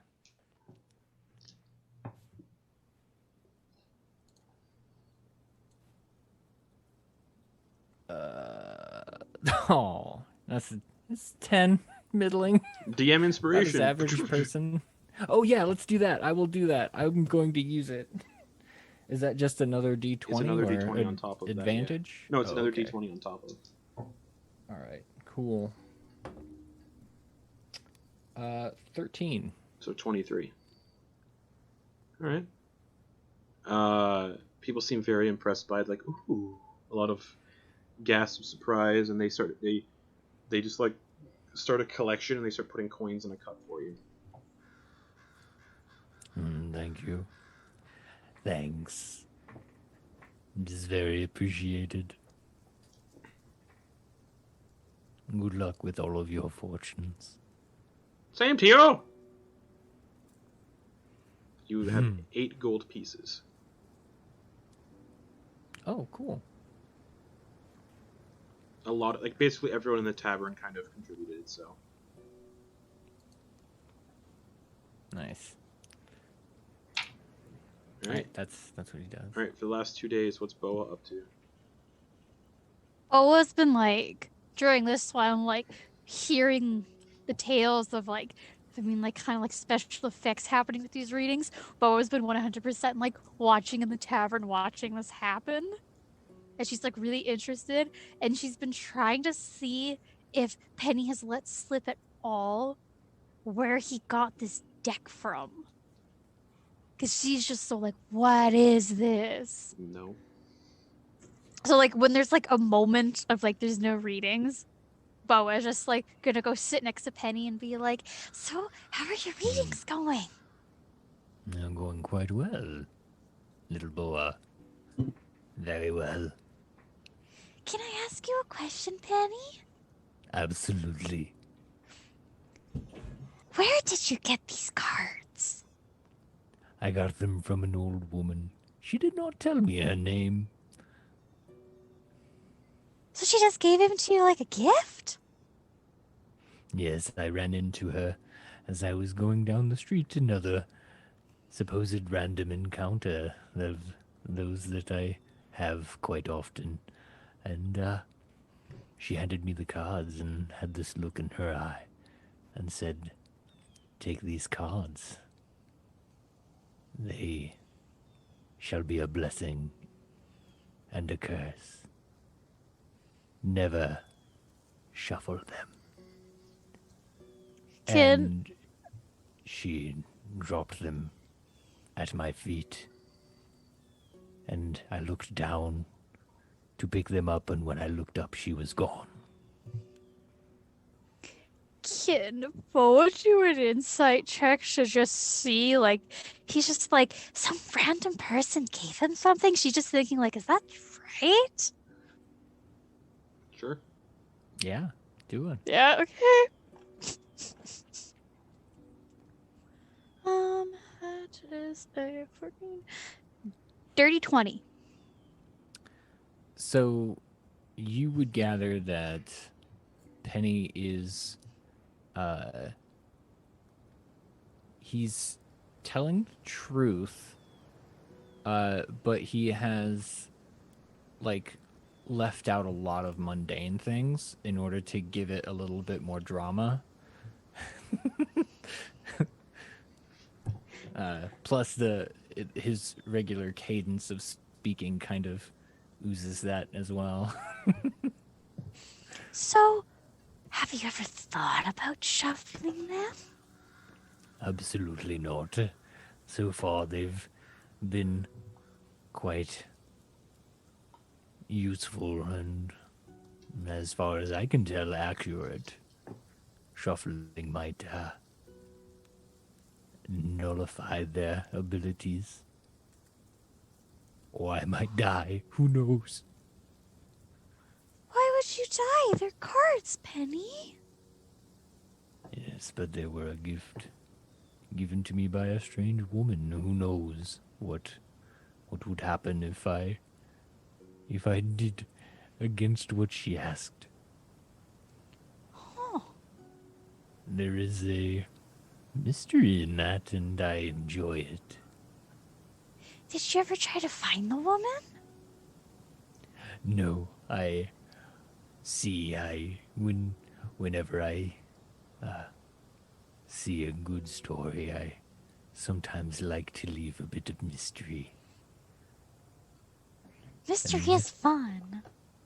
Sometimes not knowing can be more fun than knowing. Have you ever seen another deck of cards like this before? No, I have not. I have not seen another deck of cards. Have you heard of anything like it before? Has he? No. I have not. No. Wow, so it's extra special. Yes. Oh, that's so awesome, Penny.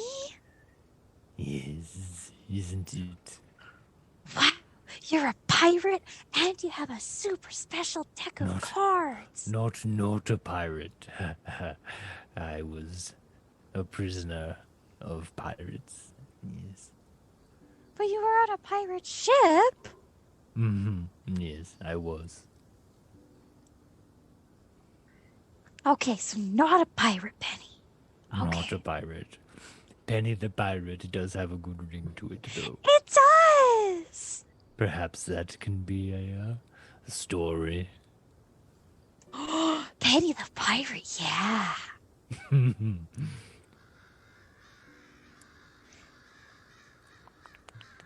Yeah. Bryn, End scene. what's Chance doing for these last 2 days then, Bryn Shander? You're muted again.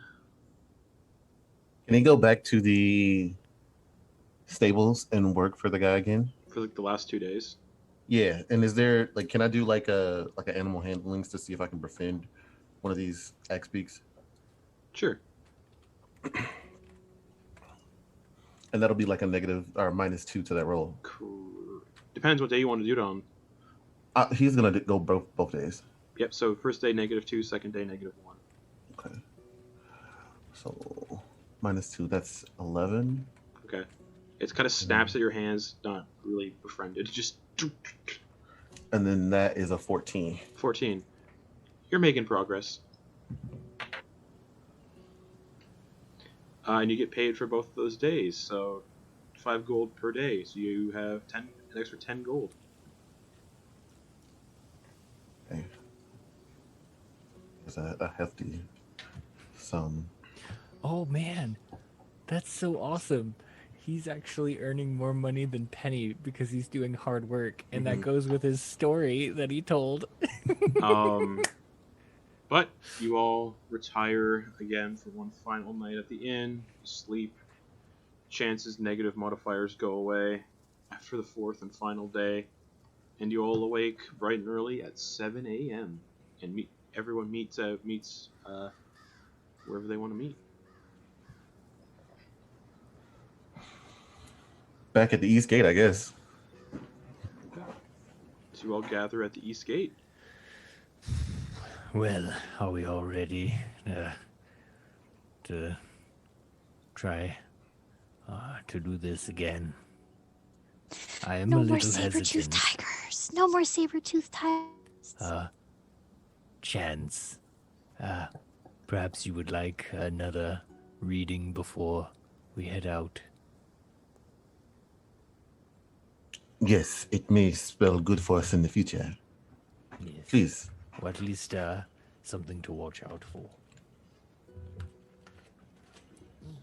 Alright. Here we go. Oh. You are feeling good today, yes? Yes, I feel as good as I've ever been. All right. Well, And he has them lined up on a nearby bench because there isn't a table. Like, it's just kind of an uncomfortable situation. But he just has them like on a where someone would sit, so you kind of have to bend over. we're just like, all right, the 6 cards. And he'll Left, take right, the middle one closest to you. To me. Yeah. Okay. The hooded one. He kind of makes a face, like pressing his lips together. Interesting. Yes, interesting. We shall find out what it means. I have not drawn that card before, so you shall have to tell me.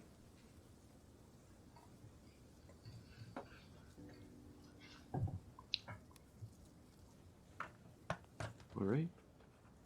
You've all gathered at the East Gate. The guards open it for you. And you can once again set out on your path to Good Mead and pray that no more of these frostbitten adventure berserkers come wandering out of the forest. You start your trek down the road. The 6-hour trek. It is currently, 7 a.m. 6 hours from here to Good Mead, so that's 1 p.m. in the afternoon. All right. Yes, we are doing it.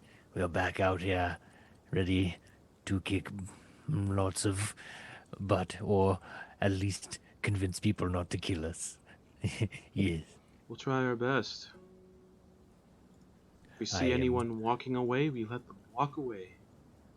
Yes, and we, and he'll look to Kiva, shall attempt to convince any animals and people to not fight, and hopefully that will be good enough. Hopefully.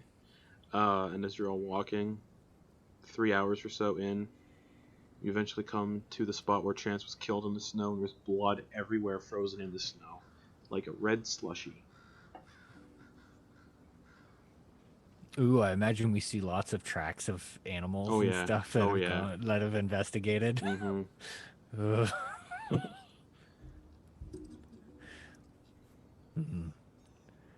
Yes, well,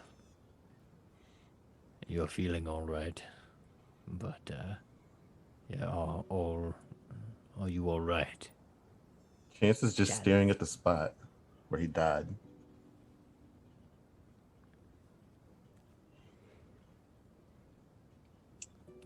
Take your time. It is odd. When you are born, you are already a dead man. From the moment you started just to exist, death has bored into your ribcage and settled into your chest. It has its fingers into your very bones. At the beginning, it is small and weak, but as you grow, death too grows stronger every second until it wears you like a second skin. I should not fool myself into thinking that he is not there. We must swallow death, make it a part of us, make it a home for him, lest we lose ourselves. That is an interesting way of thinking about it. I don't know if I can. As well as you. Yes. Good thoughts. And are the weapons still there that the frozen berserkers dropped? They are.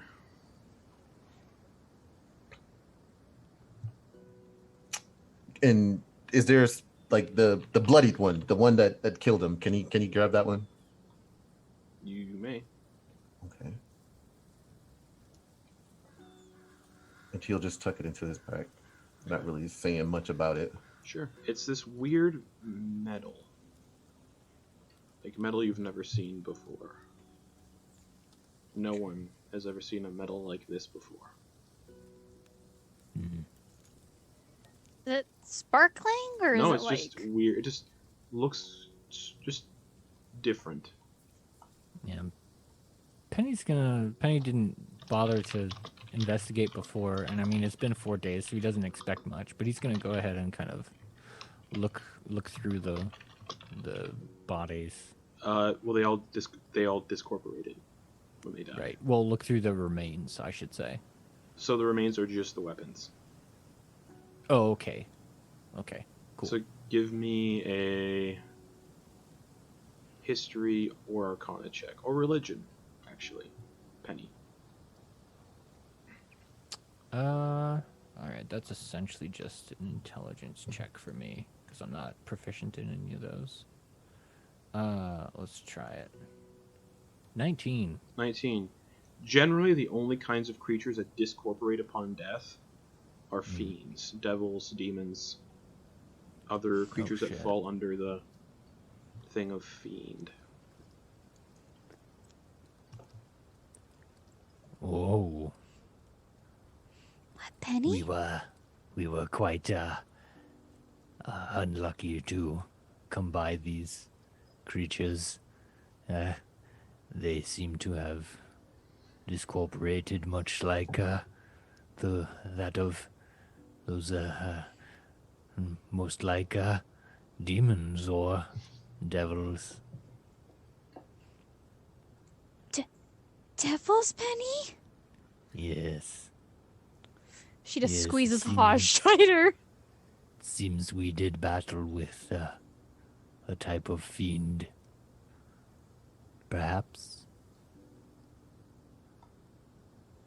Chance. Are all the That definitely gives a bit more flavor to the story, doesn't it? Oh, sorry. It looks more like a rock than it does metal.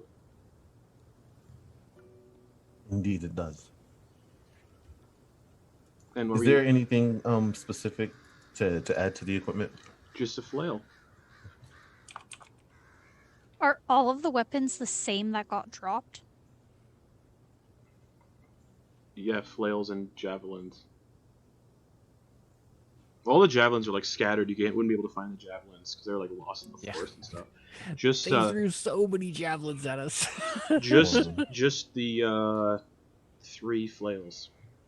Is a flail considered a simple weapon? It's considered a martial weapon. Boa will just pick one up and put it like in her bag just in case Chance will need one in the future. Okay, you can add a flail to it. Or Kiva. Or Kiva. Kiva can use them, yeah, they're martial weapons. All right. Well, is everyone but ready? You would remember, Chance, because when these flails were hitting you, they were doing a little extra something special. So whoever is picking up one of these flails, if you have a flail that, because again, these aren't actual items you can add to your equipment. I'll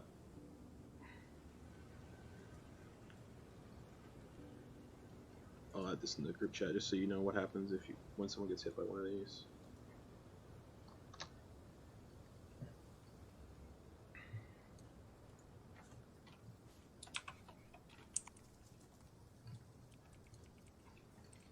Basically, yeah, Constitution saving throw if they get hit by this flail or they're poisoned. Yeah, they're all made of rock. So who's grabbing flails? Boa? Okay. Just Boa?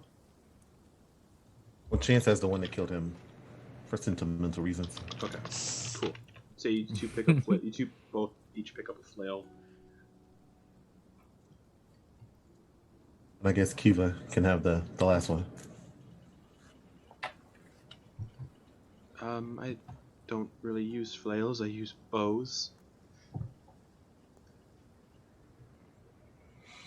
Well, I can carry it. Perhaps we could sell it to someone that would find a better use for it. Yes. All right. Maybe it'll come in handy in the future, Kiva. What happens if they're really close? I have a sword that I'm trained in very well.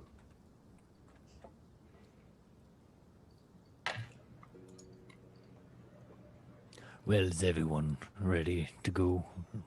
We do need to get there before nightfall. We have 4 hours, I suppose. Perhaps. Yeah, about that.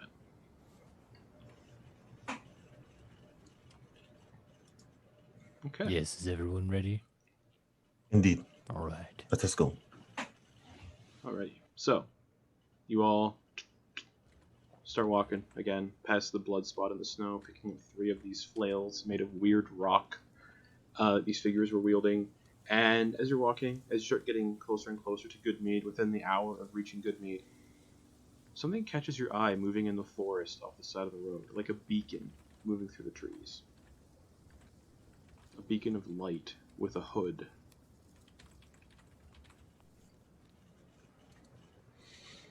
These random encounters are getting so prophetic and weird because of that deck, it's not fun. I love it. Bo was just looking at Chance. Just like trying to like pull on his arm and just like looking at it in the distance. Yeah, it's just a figure roaming through the forest, just kind of just walking. You can see, like, from under its hood, Can we make out how far it is, like the distance between each other? 100 feet in the forest. You can just make out a glimpse of it as it steps out from behind a tree and then disappears behind another. Not walking towards you, but it's walking, like, in the same direction you're going.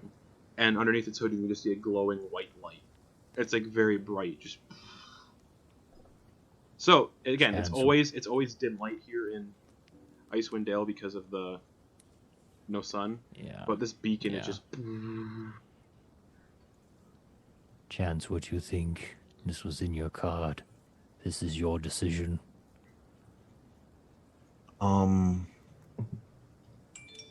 He just kind of touches his chest and waits a little bit. He looks kind of uneasy.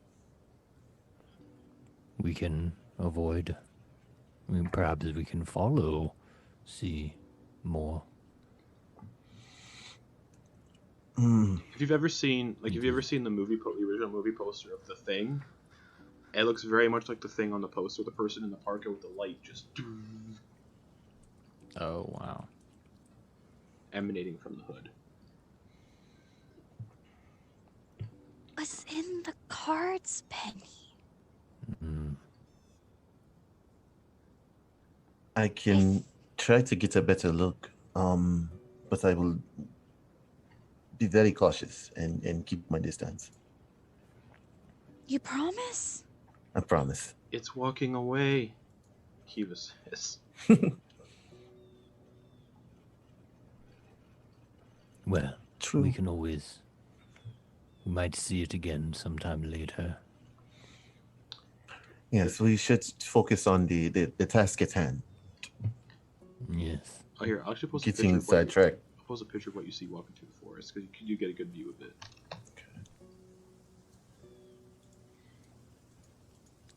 Okay.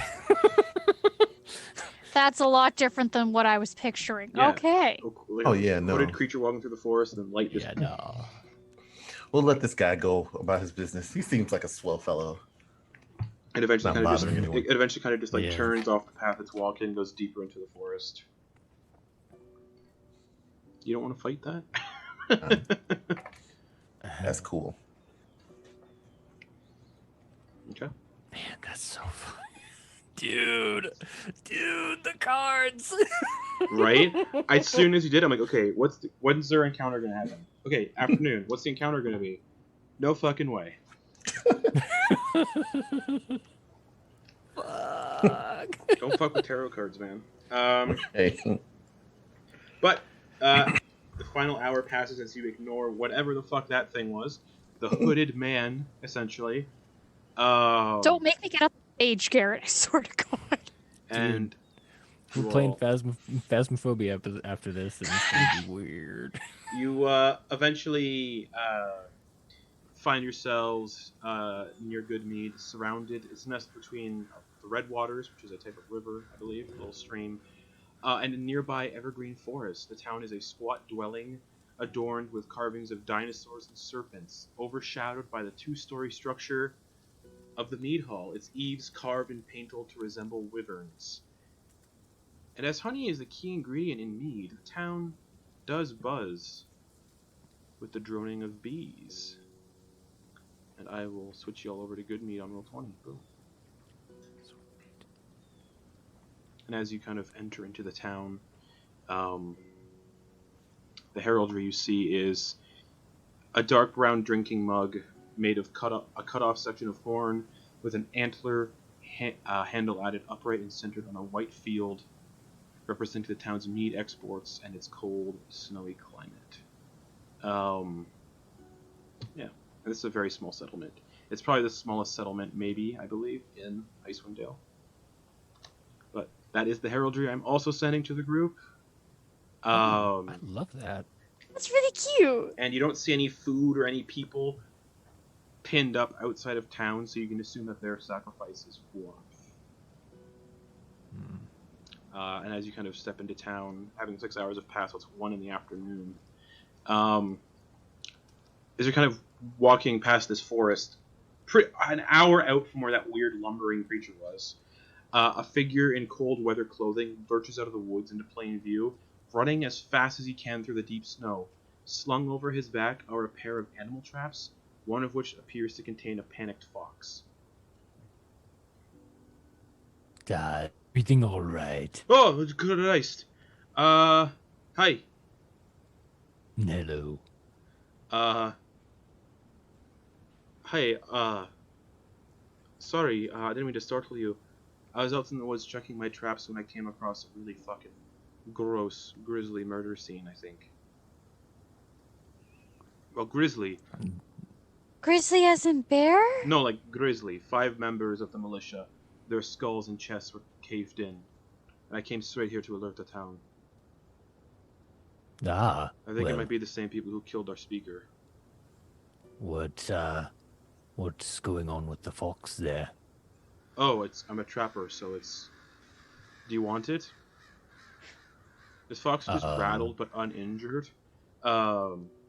He's like, I'm just gonna sell it to town. Yeah, I would, yes. I would, how much? 5 silver? That sounds like a good price. Okay. It appears rattled but uninjured. All right. Will he relinquish his trap, or do we have to He just gives you the fox. wait? So he like He doesn't give you the grabs trap. it by the scruff of its neck Yeah, and hands it to you. hands it over. Yeah. It appears when it's being held, it's docile. Okay, yeah. Penny will just take it. Alright, you can add a fox to your extras as a companion, beast companion, whatever. All right. Oa's gonna try and like put her hand out so the fox can sniff it. Yeah, it remains. Yeah, it remains. Penny's Sniffs got it in his hand, so he's way ahead of you. It's way above you, so he's gonna take a knee Just so like- that you can do that. Yeah, it just sniffs you and just. And then she's gonna try to just give it a little nice pet on the head. Seems to like that. She's gonna try to get a little scratch behind the ear. It likes it. You don't look like residents. Are you happen to? Do you happen to be the ones that were sent here to deal with this mead problem? Yes. I think that's the people. I think the people that killed our speaker and stole the mead are the ones that murdered the militia members I just found. So, wonderful. People, we heard it was a giant. Sure. Insight check. I don't think they're giants. There's something called. I think they're verbeegs. They're giant They're kin, what? but they're not giant. They're called verbeegs. Ah. Sorry, that was my mistake. Well, would you say that the scene of this grisliness is straight from where you were running? Yeah, you can just follow my path. Can I leave now? Penny will just look at everyone else. The name's Fef Morin, by the way.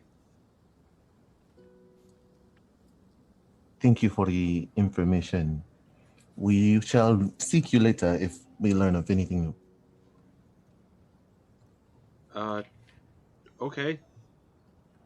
I'm just a humble trapper, I don't know. But okay. F. Morin. Yep. Good Mead. I posted his name in the chat. Trapper. Yeah, my tracks should be easy enough to find. Thanks for buying the fox. And he scurries off. He's definitely spooked. Like, since he's not used to seeing people just caved in, so he is gone. Yeah. I don't think most people are used to that. Probably not. Main Chance has some experience. True? Penny, Well, yes, what? are you gonna name the fox? Well, perhaps he shall learn a name at some point. We'll give it time. Or we may let him go. We shall see. Well, would you all like to, check out this, grisly scene? Or would you all like to, go into the town and get more information? Well, don't we have all the information we need? Giant killed the speaker? Yes. At least that's, That, that's what we were told. Yes. Well, then, Kiva, perhaps, it should be kind of easy, but perhaps you should lead the way. Okay. Marching order, then. Kiva in front. Penny's in back. Totally. Chance will go second. Okay. And the bow is over in front of Penny. Okay. I wrote down Una. Boa. If you want Una, you'll get Una. No thanks. Alright. So, Kiva starts leading you all through this into the woods. Doesn't take long to get to where Fef spoke about. Deep in the woods, amid the snow-covered pines, you discover the remains of the 5 militia members who look like they were clubbed to death. New fallen snow has already begun to settle on their corpses.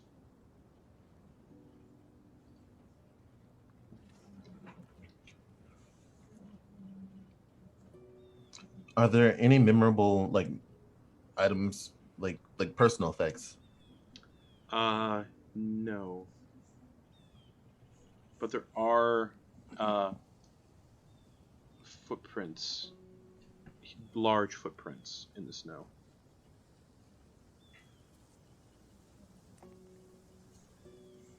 I'll point them out to Kiva. Obviously, she would have seen them before I had. Yeah.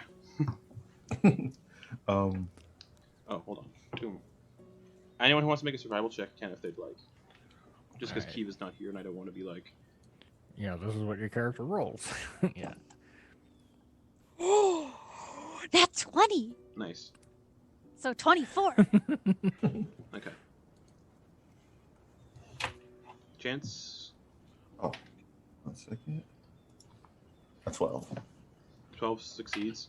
And Nice. Penny? 14. 14. Everyone succeeds. The tracks belong to that of a large, giant-type creature. Humanoid looking, because again, giant type, but very large footprints. And the tracks continue forward, deeper into the woods. Looking at like the caved in parts of their bodies or whatever, I was just gonna look it over and see if it looks like a weapon did it. Oh, yeah. Or more of a blunt like object. Do you know what I mean? Like if It looks was like just a the looks like a giant- large blunt club. Okay. Looking at the scene, and I imagine Kiva would be doing this, but can we tell if it seems like they like either encroached on him, or if there looks like something might have. Can we learn anything else about this, like about the situation, like That they were headed- Does it just look like they were ambushed? It looks like they were headed into the woods, possibly to deal with whatever happened to the speaker, and then Right. fell prey to something that came along. Okay, so they're following I mean, if we look at They're their following tracks, something it's pretty much a else. slow pace. Yeah. Their tracks were slow paced. Okay, so they weren't running from or No. towards anything. Okay, cool. Well, what do you think? Should we, pursue?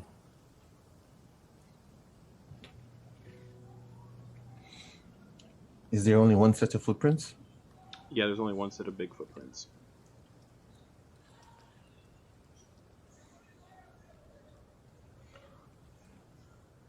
I do not see why we should hesitate. This is the reason why we have been sent here. Yes. The quicker we are finished with the task, the quicker we can return home. Or to the White Moose. Yes. And check on him. What's his name? Penny would know. I have it written down. It's fine. Who? Our employee. Our mummy friend. Oh, Sonar. Sonar. There it is. Yes. We should pay Sonar a visit after this. Yes. Do any of you know Giant? Just in case. I do not. I do not speak the tongue. Sorry, Penny. It is a shame. I can ask Haj. Haj? Huh? Sorry, Penny. As you're all walking through the forest, though, you all see one of those little figures that you saw before pop out of the snow that scurried across the top of the snow. that look like this. They're hard to describe, these things. Pops out of the snow, hucks a snowball at Kiva and hits her in the face. And then it capers across atop the snow. And as it's happening, the fox leaps out of Penny's grip and chases after it a couple feet. And this small little creature bows before the fox and offers it a frozen berry, which the fox gobbles up very quickly. And then it looks like after that, this creature and the fox become the closest of friends. It mounts the fox, points a finger at Kiva, and casts a sort of spell on her, an effect almost, a supernatural gift, and then rides off deeper into the forest on the fox's back. Oh. Well, only because you all took the fox that happened. Oh, that was interesting. Kiva gets a Bye, charm buddy. of biting cold. She can 3 charges. As a bonus action, Kiva can expend one of the charms to breathe her weapon attacks with biting cold for 1 minute. Until this effect ends, she deals an extra 1d6 cold damage with a melee or ranged weapon attack.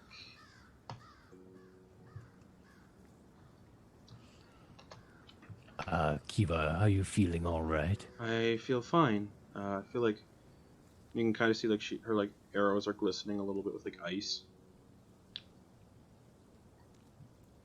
Whatever that thing was, it gave me a benefit. It was a good move then. I guess so. Boa, what did you learn from this story? That snowball butt fights are fun? Yes, that's good enough. And Boa's gonna try to like sneakily make a snowball. Sleight of hand check against everyone's passive perception, Yeah. which I have all here, so no one needs to tell me what their passive perception is. That is oh, maybe 14. 14. Only Kiva sees you do this, but she doesn't say anything. Yeah. And then she's gonna like make it and kind of like look at Kiva, who's like noticed, and she's gonna try and just throw it at Penny. All right, make a range. Yeah, Penny's just looking in the direction where the fox looks like, Yes, this is a good story. It's a good ending to this story. So yeah, just make a ranged weapon attack. Yeah, don't even make a roll because he's not paying attention. Yeah, just yeah. into the back of his head. Oh, oh yes, this is. Oh, Boa, we are chasing down a very large thing that could smush us. We might want to keep it down. And as you say that, almost you come around this bend in the forest and see the entrance to your destination, which has a picture in the book, thankfully. 2 snow-covered tusks of a mammoth mark the entrance to this cave with 20-foot-high ceilings covered in large icicles. The floors, like looking in, appear uneven, but not rough enough to be difficult terrain. And, Side note: that's a really pretty picture. Yeah. That's a beautiful painting. Like, oh no. Where Is everything all right, Kiva? Oh, that was me talking. I Oh. have switched the map over to Roll20. Cool. Oh no. But where you're standing, the tracks have led you like along to a frozen stream and then the entrance, where you can see 3 kind of entrances. The trail culminates at a rocky hillside with pines growing around its base. Does anyone have that feat that lets you know exactly how much time has passed? No? Okay. It's definitely dark now outside a little bit. The trail culminates again at a rocky hillside with pines growing around its base. Set into the hill are 3 caves. The frozen creek emerges from the west cave, which has a low-hanging mouth. The center cave, an 8-foot-high passage hewn from the rock, is moderately blocked by a tight stand of conifers and 2 massive fallen logs. The northeast cave has a big, yawning mouth, and flickers of light emanate from within. The tracks of your quarry head through this entrance. Which one? Right, left, or center? The right, northeast, is Okay, where the I light can't seem emanated. to see anything. Oh, interesting. Boa can see, Kiva can see, Penny can see. Strange. This entrance over here. I just checked the dynamic lighting. You all should be able to see. Cool. This entrance is the one that has the light. Well, Each square is 5 feet, by the way. perhaps we should take care and caution. Do any of you think that we can talk our ways out of this? Start diplomatically, If perhaps. none of us know giant, then no. Well then, perhaps we should set up some type of retreat, maybe a trap, if we are chased. Yeah, maybe, perhaps. I would like to run if that is an option. It would be wise to get the prey out in the open. Fighting in close quarters does not seem like a good idea. Yes.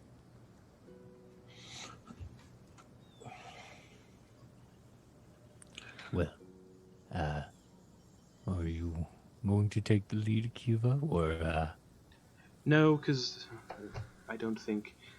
No. I can't see in the dark, by the way. Ah, right. You can Yes. take the lead, Penny. I'll- If Chance doesn't want to. I shall take the lead. It'll be all right. I think. So, just a reminder, this is a low. This map low over here. You don't need to climb anything. Center path, you do need to climb up 8 feet if you wish to use it. Oh, okay. But this path has the camp light, the fire light coming, or flickering light coming out of it, All right. and that's where the tracks go. Those big tracks. Well, do you think we should follow the tracks or go around to the back, perhaps come from behind? If that is where these go, who knows? Right? How wide is the mouth of the cave?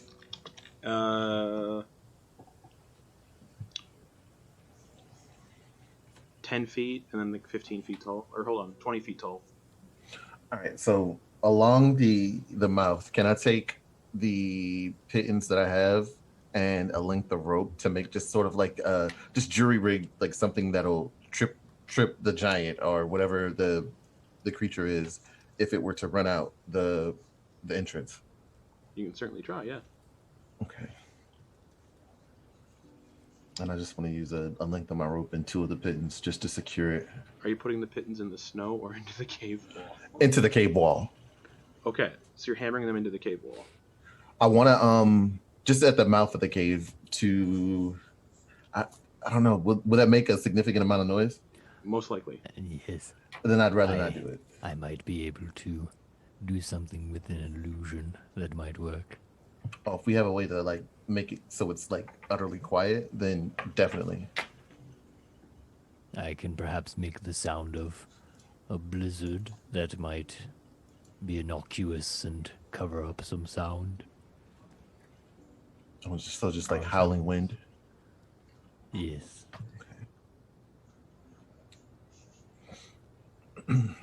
Are you saying that as like Penny trying to cover up your hammering? Mm-hmm. Just the noise that it takes me to make this little, I guess, trap, so to speak. So whereabouts are you doing it? What cave entrance? I can't see it. That's so weird. Do I have possession of my token? Yeah, you do. And you have... Oh, hold on.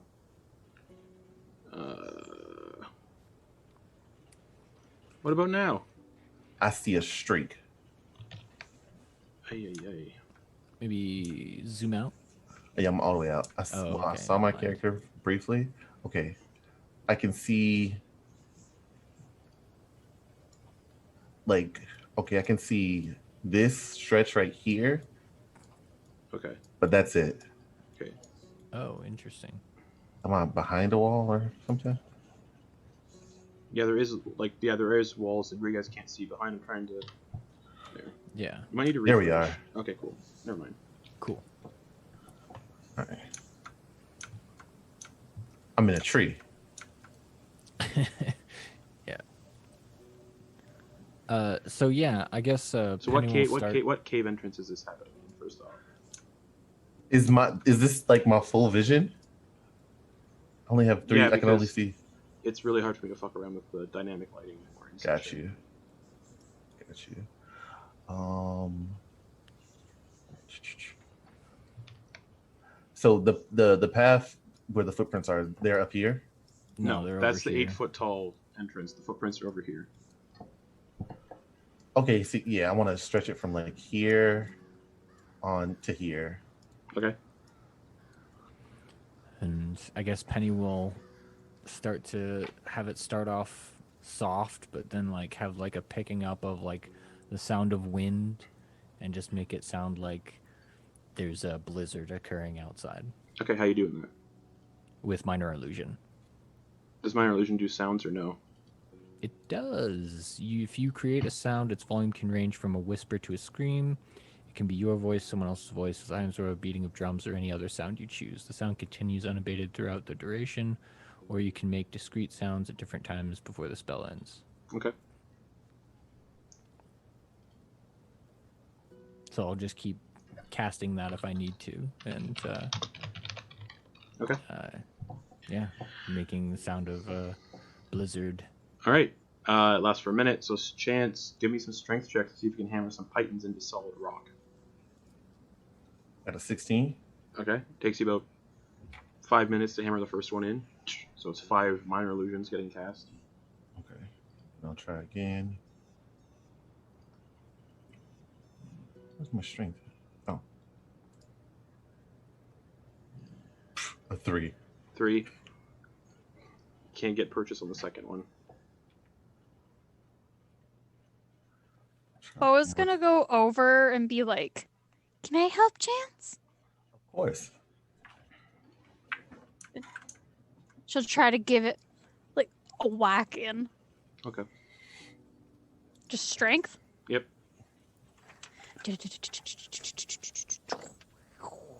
That is a 18. 18. Yeah, but another 5 minutes to hammer that one in and string the rope up across the gap. Okay. Well, now that we have this here, with any luck, I can try luring the beast out, and if it falls for the trap, you all lie in wait and fall upon it. That sounds like a hopefully good idea. Yes.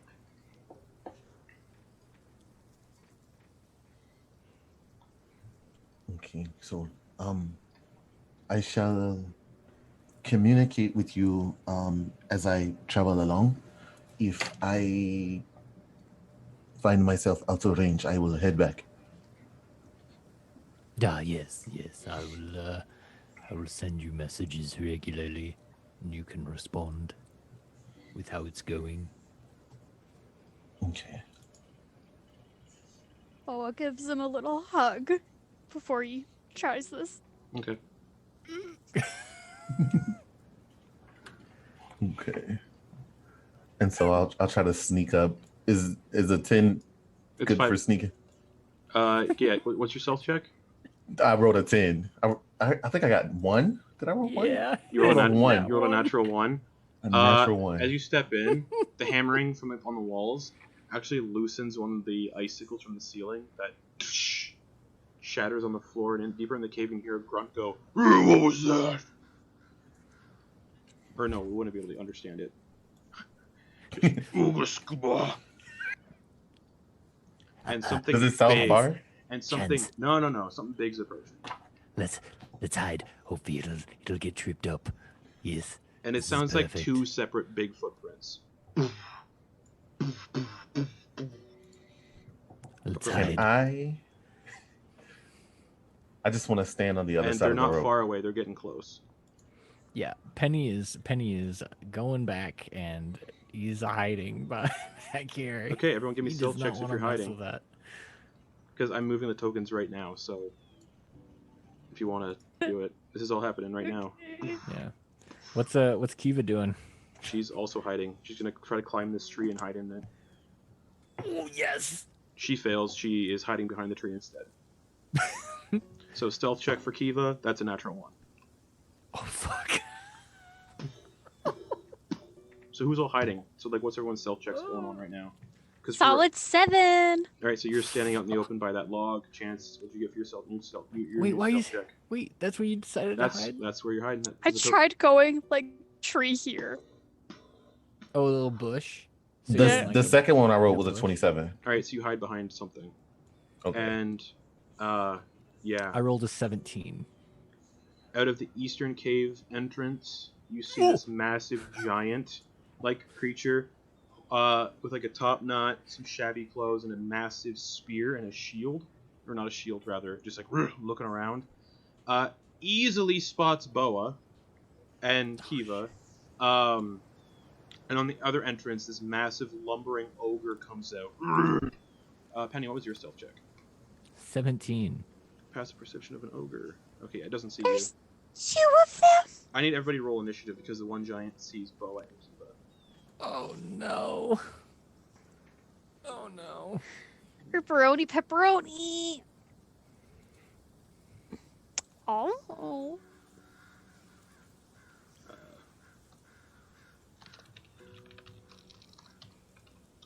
And yeah, they don't appear friendly in any way whatsoever. Okay. You pretty much assume these are the things that probably killed the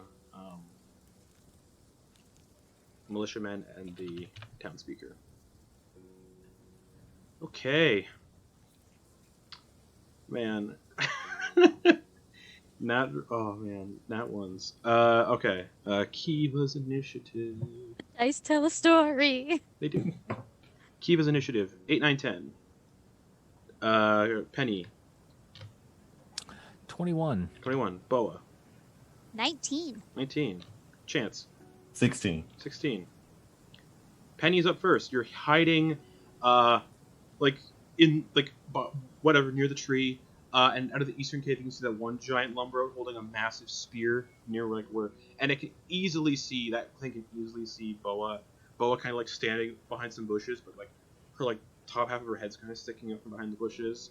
And then coming out on your side of the cave is this massive ogre wielding a giant great club, dripping with fresh blood. Oh god. These things are too big for us. No. Oh god.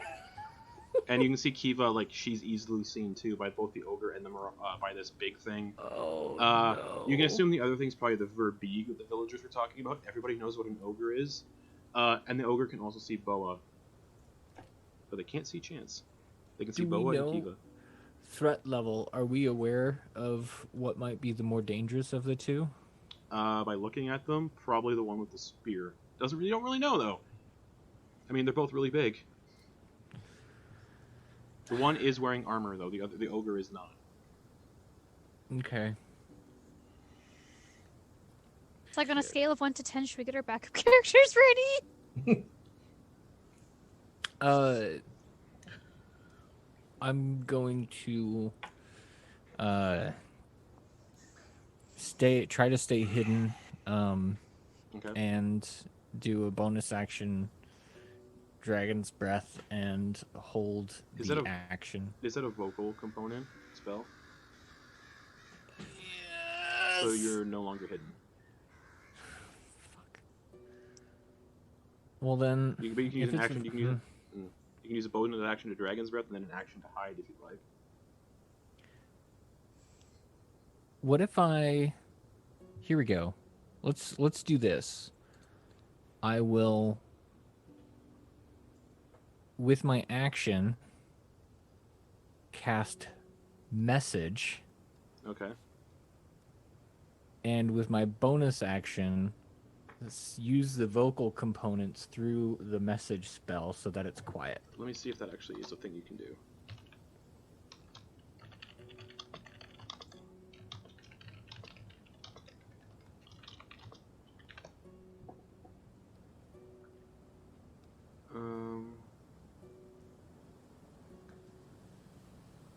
Because I need to think here.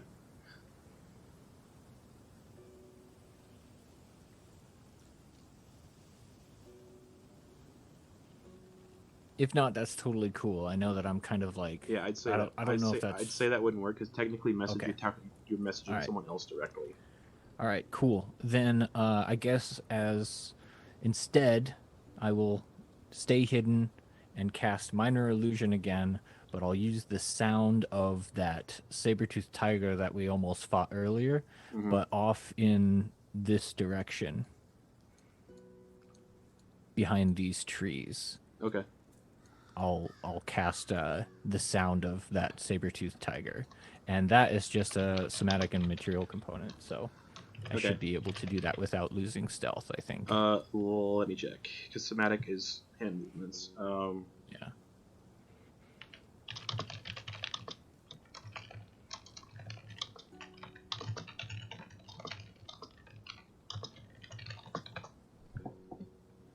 Oh man. Okay, let's see here.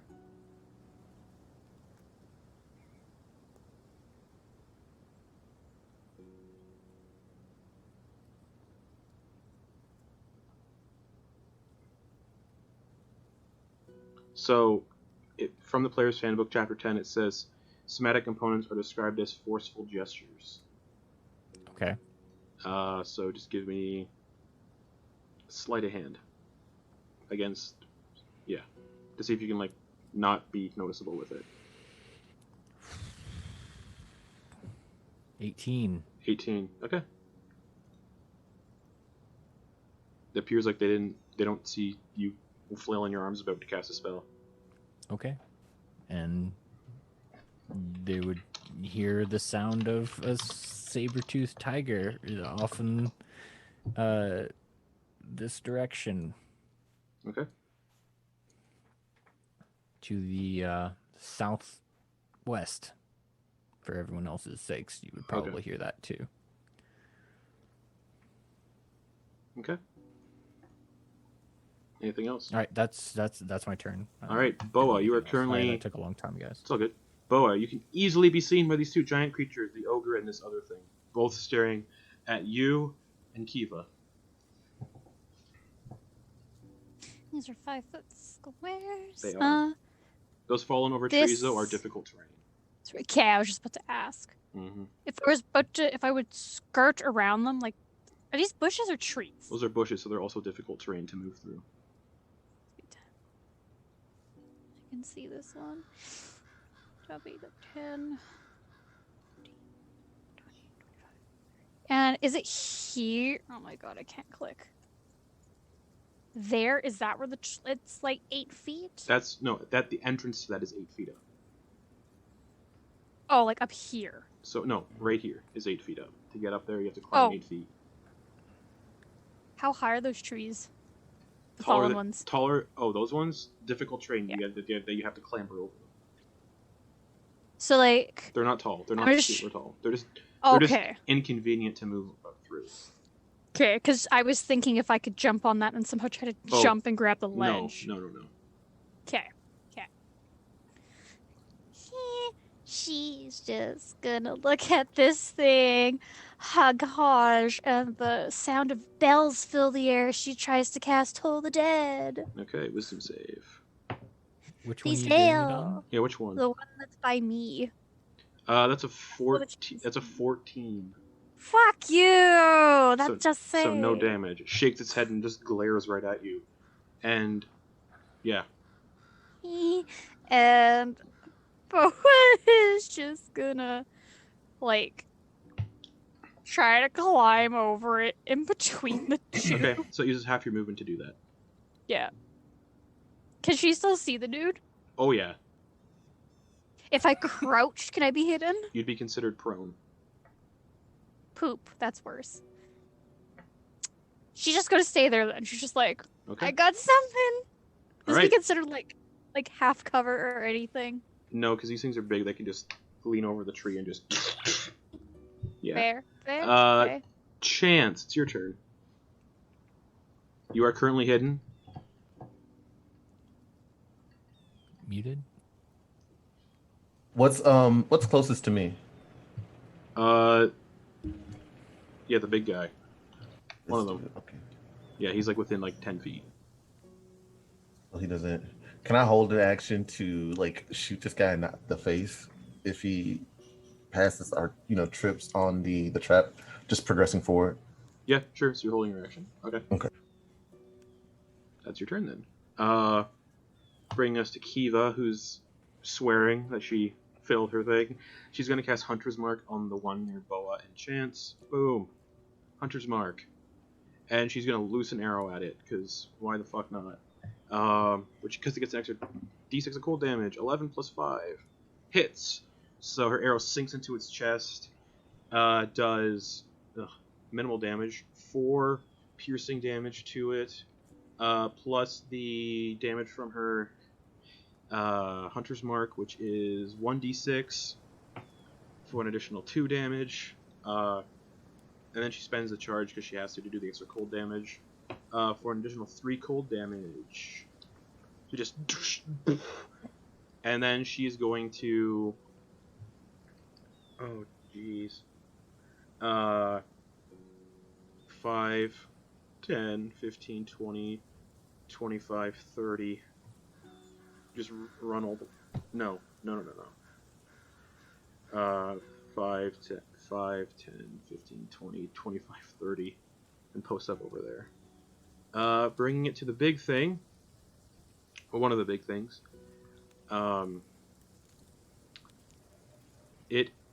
First off, ignores the sound of the tiger within its intelligence check, discerning it's an illusion. Because what's your spell DC? 14. Okay, so it discerns it's an illusion and not real.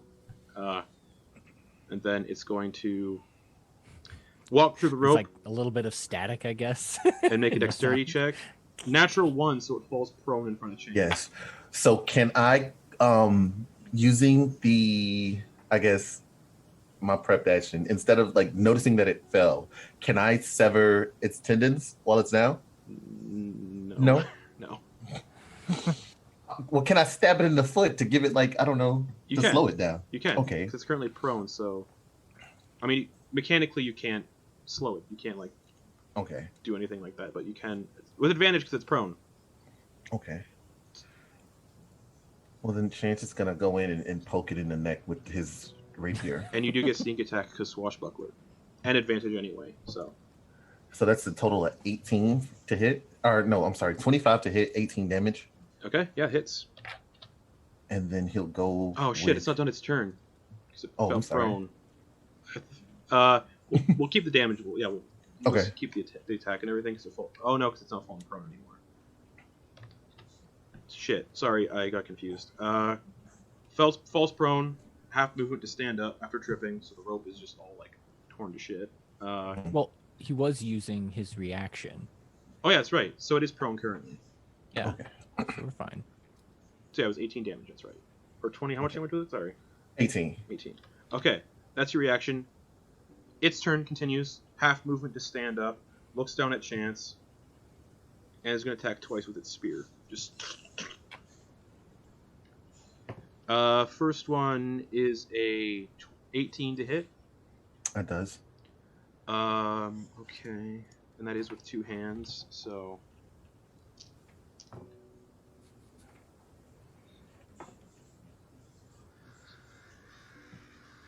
11 piercing damage from the first one.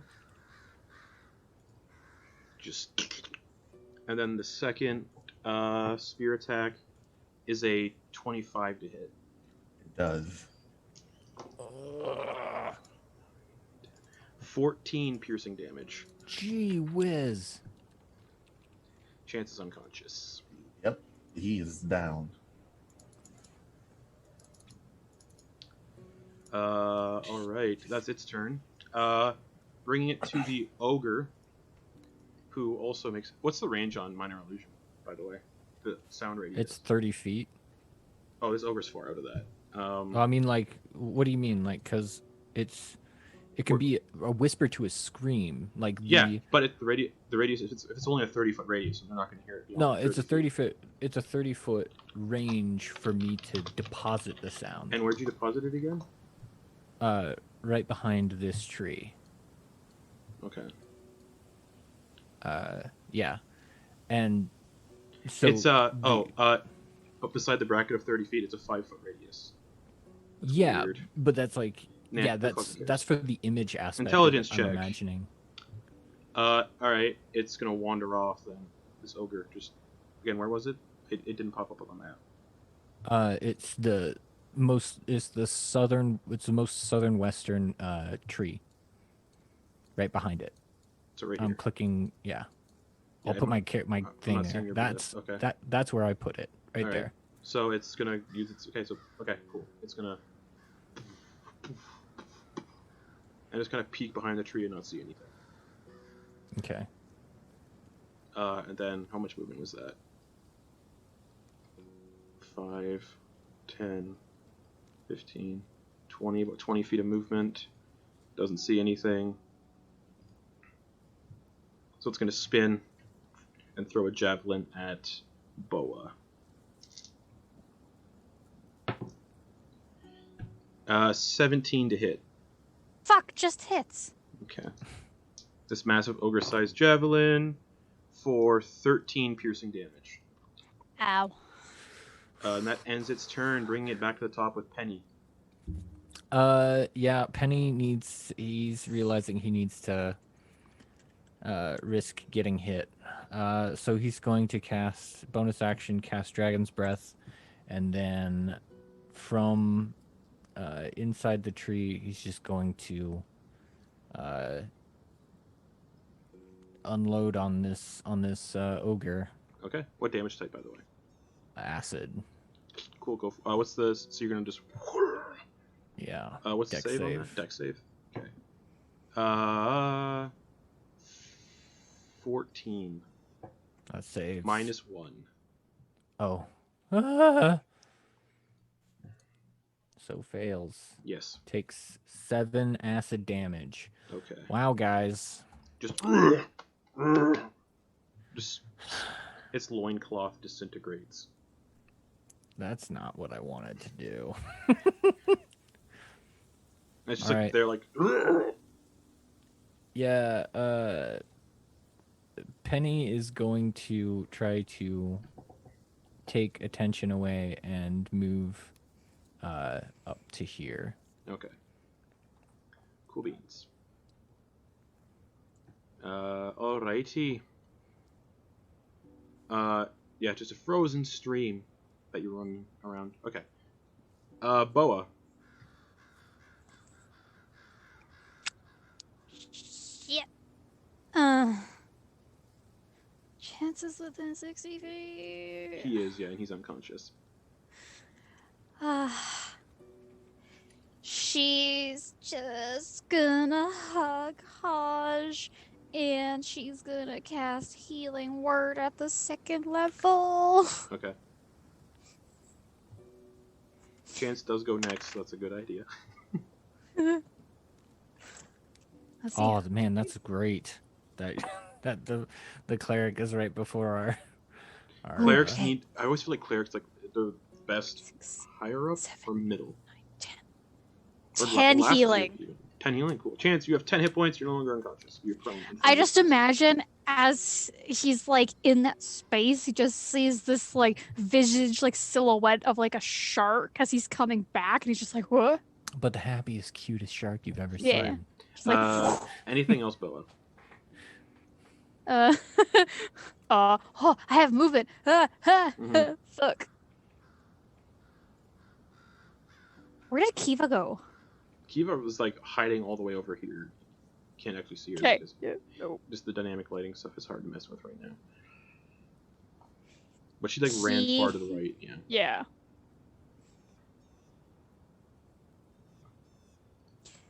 There'd be no way for Boa to jump the 8 feet. Right?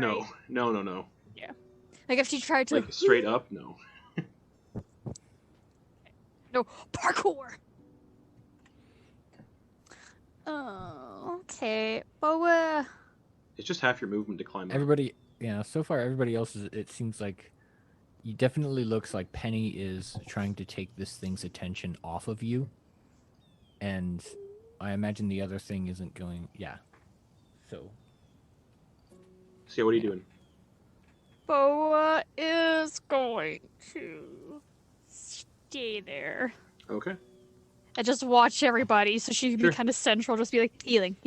Chance, you're back to consciousness, prone in front of this massive giant creature. And you're muted.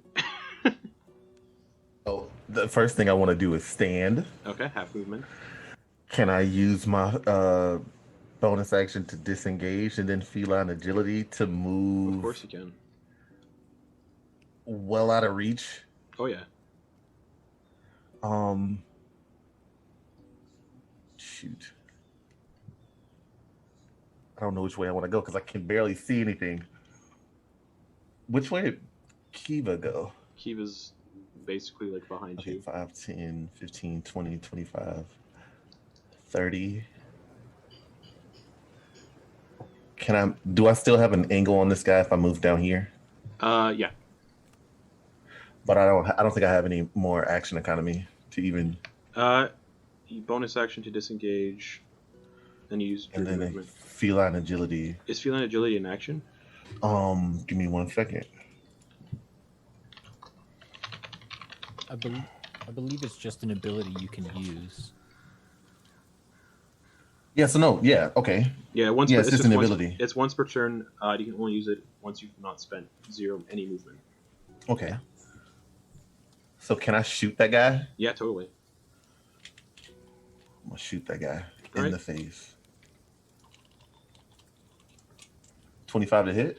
25 hits, and because you're a swashbuckler, you get sneak attack. He's not within 5 feet. Oh, that's right. So that's 7 damage. Swashbuckler. How much damage? 7 Okay. piercing. The crossbow bolt or whatever it is sinks into the cheek. It's like, "Roar!" And it's going to charge towards you and keep. Anything else? I cast Prey. Okay. Please don't hit me. Okay. Pray to hot. That'll bring it to Kiva, who's going to say, yeah, let's just lure it this way. And she looses another arrow at it. Penny's just like, 1v1 me, bitch. Yeah, 23 to hit. Nice. For 8 piercing damage on this thing. And she's gonna do another charge to get extra cold damage. So 2 from the hunter's mark, and 4 from the cold damage. This thing's starting to look hurt. Just bringing it to its. Oh no, she's gonna run as well. 5, 10, 15, 20, 25, 30. Oh, fuck. And then this thing's gonna go. And it's gonna use its 40 feet of movement. Wow. 5, 10, 15, 20 to get right in front of Chance again. Nice. Actually, you know what? No, it's not. It's gonna turn around.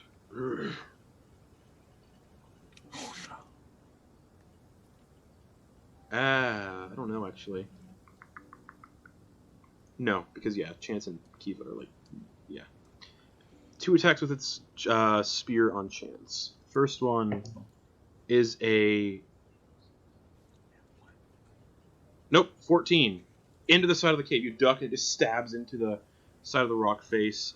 Second attack is a 15 to hit. It misses. It does, yeah. Just like flailing its spear around in that crevice. How much movement was that? 15. It's gonna stay there. Ogre's turn. It's gonna follow after Penny. Hello. With 40 feet of movement speed. 5, 10. Oh, that fucker's fast. Okay. Lumbering, lifting its great club up in the air.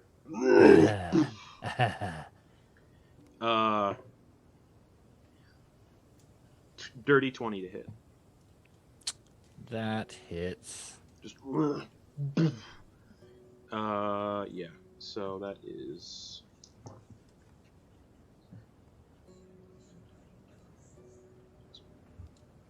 16 bludgeoning damage. Fuck.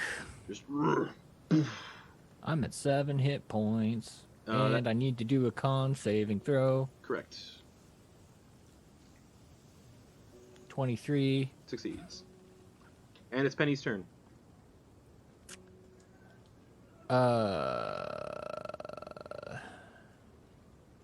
Running isn't going to do anything here. Because it has a 40-foot move speed. There's no way we can run from these guys. So, yeah. I mean, Penny's gonna resign himself to whatever fate happens, and, yeah, do another Dragon's Breath on this guy. Okay. Dex save. 2 minus 1. Just a big lumbering oaf. Just, 10 acid damage. nice. He's like, oh! Just like melting away his skin in places. Nice. Oh, gosh. And then I guess for bonus action, what was it? Yeah, shit. I'm gonna have to try and do it. I gotta try. Even though it's not gonna do that much.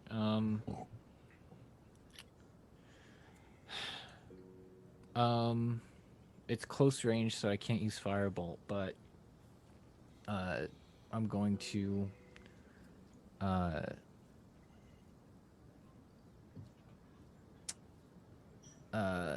shit. Yeah, fine. I'll just do it.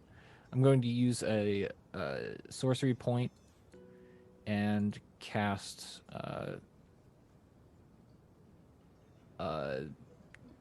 acid splash as a bonus action. Okay. So another dex save. 18 minus 1.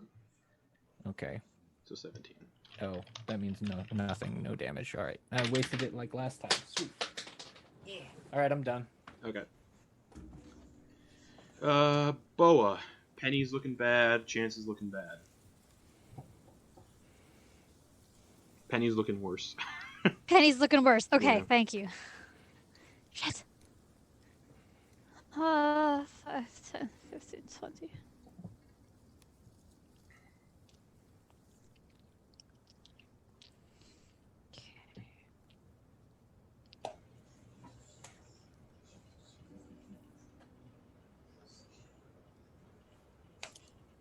Why did both of them have to get aggroed? God Because that's damn what it. it says in the module if, Yeah, if the loud sound that's great. alerts That's them. great. Yeah. Okay, so the thing with spells is if I do it as a bonus action, I can't cast a spell as an action, right? Unless it's a cantrip. So I cast bonus action. I could do bonus action healing word on Penny and then do a cantrip, pull the dead on that one, or try to. Sure. Yeah. Yeah. Yeah. Okay. We're getting somewhere. Okay. Penny, she's giving Haj a squeeze, and you just feel slightly lighter as she casts Cure Wounds on you at first level. I mean, not Cure Wounds, Healing Word. I can't English today. So you get... Oh, sweet. You get 8 hit points back. Cool. Just- Sweet. Like And then... like the bones that it definitely broke when it hit you with the club just like unbreak and reheal. How many hit points was that? 8. 8. 8. You got max. That is 15 great. to 23. Fuck. And then who are you tolling the dead on? The ogre or the hurt one? The hurt one. Don't worry about. Yeah. How far is the hurt one from me? How the way the dynamic lighting is, 5, I can't see it. 10, 15, 20, 25, 30, 35, 40 feet. Perfect. Just squeezes Hodge and he hears bells in the air around him. Alright. It's... Oh! It rolled a 10 on the wisdom save, so roll 2d12. Yay! Is it 2? Oh, wait. It's 1. 1d12. Still. You're not high enough Still. level. You're not 5th level. Yeah. Or 4th. Whatever it is. 1d12. That is a solid 7. Okay. He's just like... "Ugh!" screaming where he is. Anything else, Bella? And she's gonna stay nice and central. Okay. Chance, it's your turn. Does the rapier hit with a 24? It does. And you get sneak attack. Because it's swashbuckler. 16. 16 damage. Yeah, this guy, you stab him and a bunch of blood, like, just gushes out. He's easily sitting, like, yeah, he's, like, looming over you. He's like, oh! He looks like he is not doing well. I want a bonus action disengage, and then 5, 10, 15, 20, 25, 30. Okay. 30. Be back. Okay. Is that your turn? Yeah. Okay. That'll bring it to Kiva, who's going, oh, so you're not dead. Good. And she shoots another arrow at this thing. Oh, no. For a 10 to hit, which unfortunately misses. It just whiffs.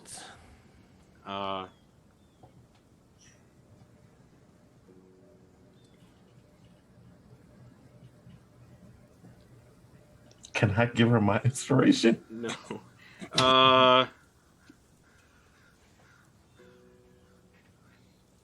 She's gonna use a bonus action to agitate her gathered swarm, and you watch a bunch of like these tiny rats sort of like crawl over her body, and they'll give her an extra 1d6 force damage to her attacks.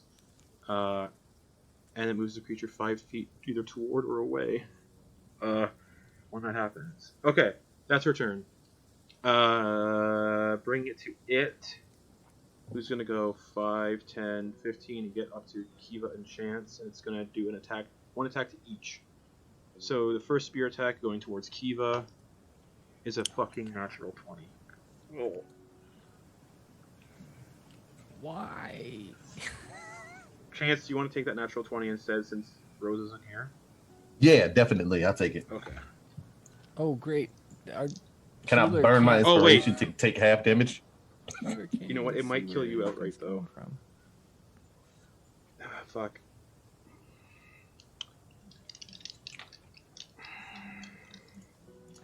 Let me see. Yeah, that might be an outright kill. I can't use a reaction in this, can I? You can, if you have a How reaction that you can use. close are they? Are they within 30 feet of me? Oh no, they're far away. They're not within 30 feet. Shit! Yeah, That would have worked. They all ran away. Yeah. I could have split the damage.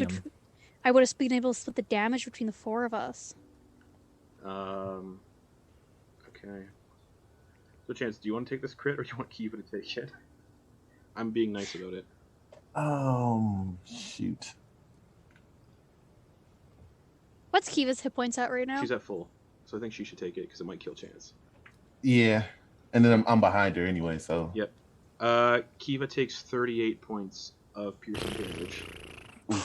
So she's unconscious on one hit, and then it's going to spin the spear and go to stab into Chance with the second attack. No way. All right, see you guys. Bye. Let's pack it up. Another nat The cleric's 20. still up, Garrett. We're good. We're good. Yeah, sure.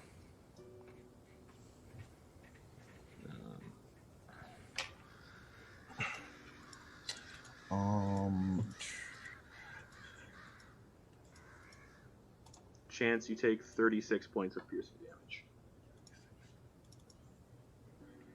Ouch. Let me see here.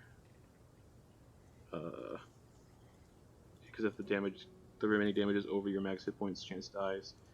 Yep, chance is killed, unfortunately, because it's 30. You got 10 hit points at 23. The damage was 36.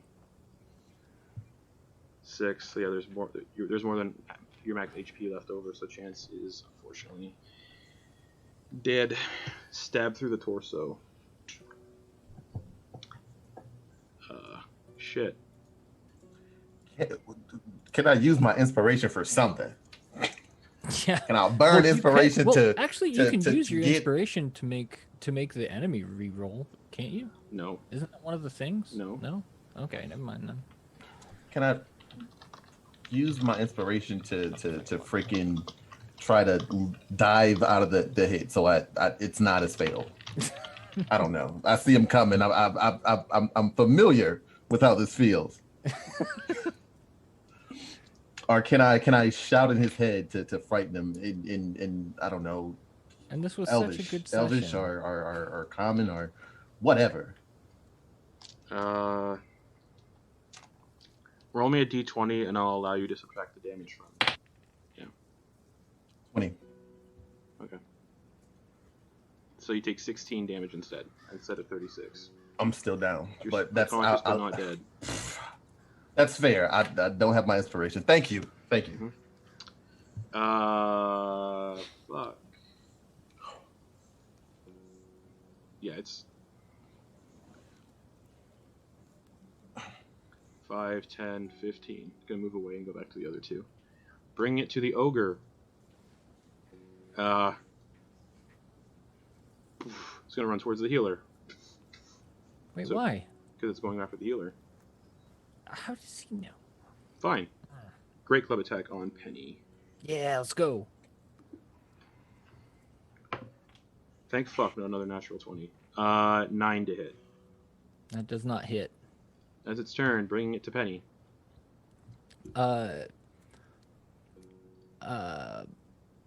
Penny is going to use his action to disengage. Okay. 5, 10, And we'll just say that 15. that inspiration being used to not be an outright crit is a one-time thing. Because I don't want to have it. I really don't want a TPK. So Fair enough. Penny will move to the. God, this is really screwing up. Penny will move to there, and I know it's off the map, but Penny will cast minor illusion again off in the distance, and he'll have the image of that hooded figure with the light coming out of his face appear like threateningly and creepy and appearing to move towards them, and he's just casting that off in the distance, and then he'll be like, No, not that again. and in an attempt to kind of deceive them and make them think that like this is a threat. Okay. Boa. You do not know that Kiva and Chance are unconscious, but you do see the other giant returning. So either they're dead or unconscious. Either they're dead or unconscious, because you can kind of see the other giant slowly returning. But they are way too far away from you because you can't. They're way too far away. How? Who looks worse, the ogre dude or the giant dude? The other one, not the ogre. The giant dude. Yeah. Are they out of triple hit points? They never had it. Oh, thank God!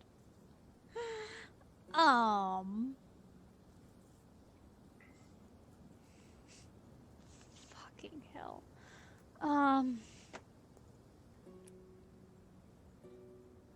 I still can't see them.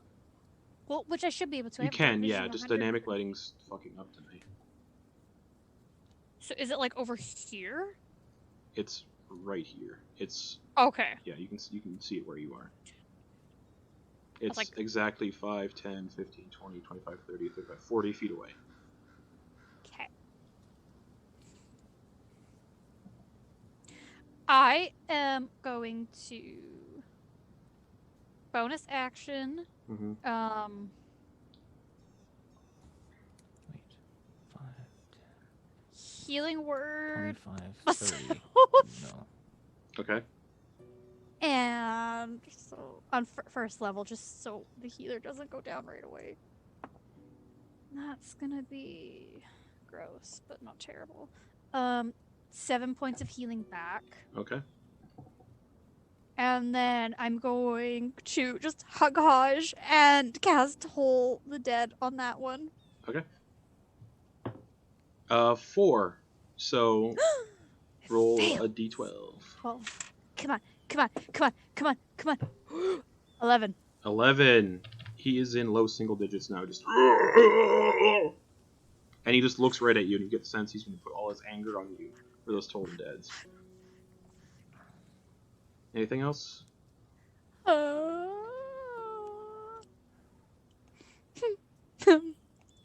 Pray to Hush. Free action. Okay.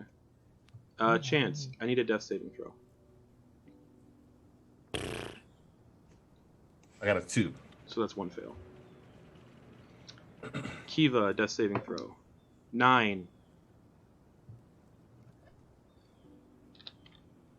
Okay. That'll bring it to this thing. It's gonna go. Oh yeah, sorry. The illusion. Intelligence check. 11 flat. So it goes and investigates the illusion. Oh, it doesn't. He doesn't think that's threatening at all. He's going to investigate it. Minor illusion. The creature uses this action to examine the sound or image. The creature can determine that it is an illusion. Check it. The creature describes what illusion for what it is. Blah blah blah. It was just because just moving towards it. So it doesn't. Okay, it doesn't look as scary as when we saw it. I suppose. I mean, the one you saw was like 100 feet away, so you didn't get like the full up close scariness of it. Okay. But it's wandering off to go see what it is, so it's not attacking anybody right now. But it's incredibly hurt. So it's like 40 feet off the map. Cool. Bring it to the ogre. 14. Yeah. Yeah, discerns it's an illusion. That's my DC. Great. So it's going to go 5, 10, 15. And do a great club attack against Penny. It's the exact opposite of what we wanted. Alright. 22 to hit. Yeah, that hits. What? 4. Fuck. 9 bludgeoning damage. Sweet. Back to the top with Penny. Yeah, I can't do anything. Nothing I do will ever fucking work, so I don't know. Let's try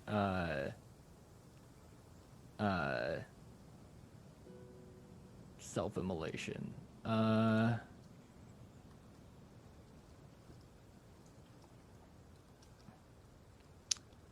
Yeah, you said this guy barely looks hurt at all, correct? The guy ogre? that's up my face? Yeah. Well, what the fuck? Okay. Everyone's been focusing on the other one except for you. Yeah, because I can't. Like... if... Yeah. Alright.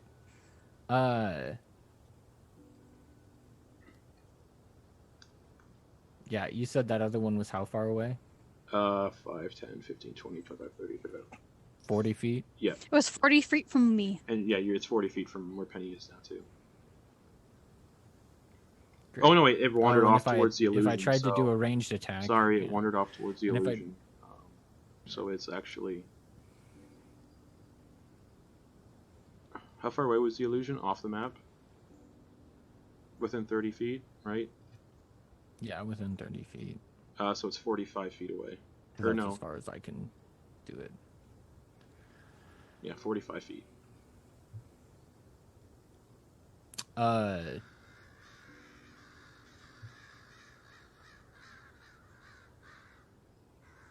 mean, there's no winning here. And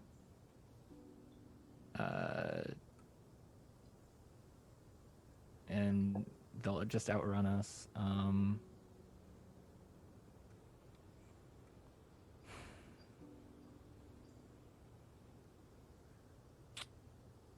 And I can't do a ranged attack on him because it would be at disadvantage because this guy's right next to me.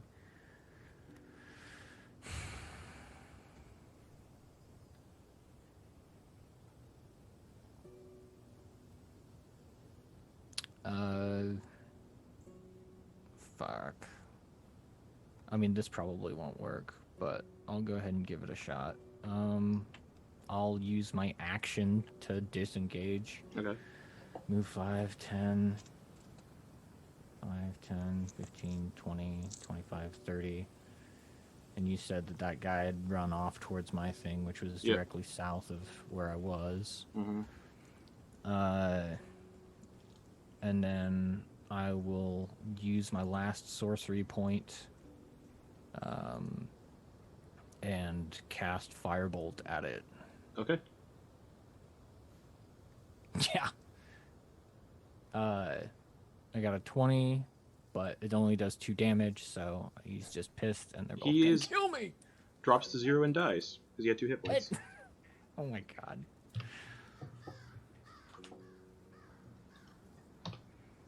Anything else? Awesome. Fuck that guy. No, I used everything that I ever had, ever. Everything is gone. Boa.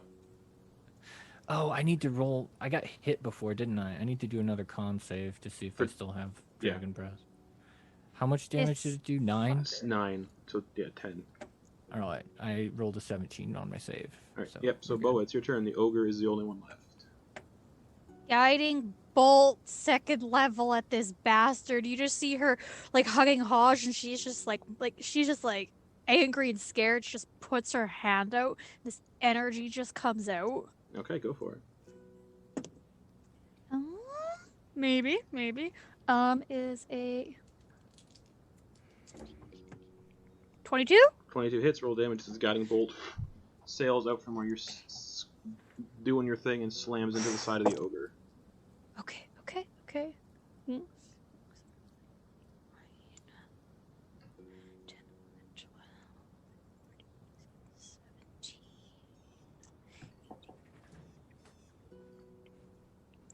23 damage. Fuck. Just. Anything else?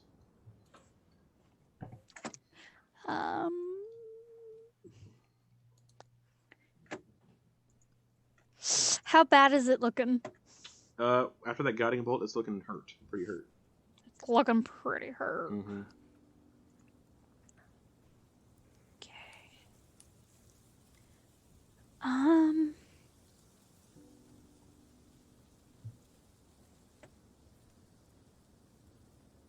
I wouldn't be able to use a bonus action right now, would I? To cast a spell. If it's a cantrip, yeah. Because it's But just you can't- No. No. You don't have any bonus action cantrips. Okay. It's a noob.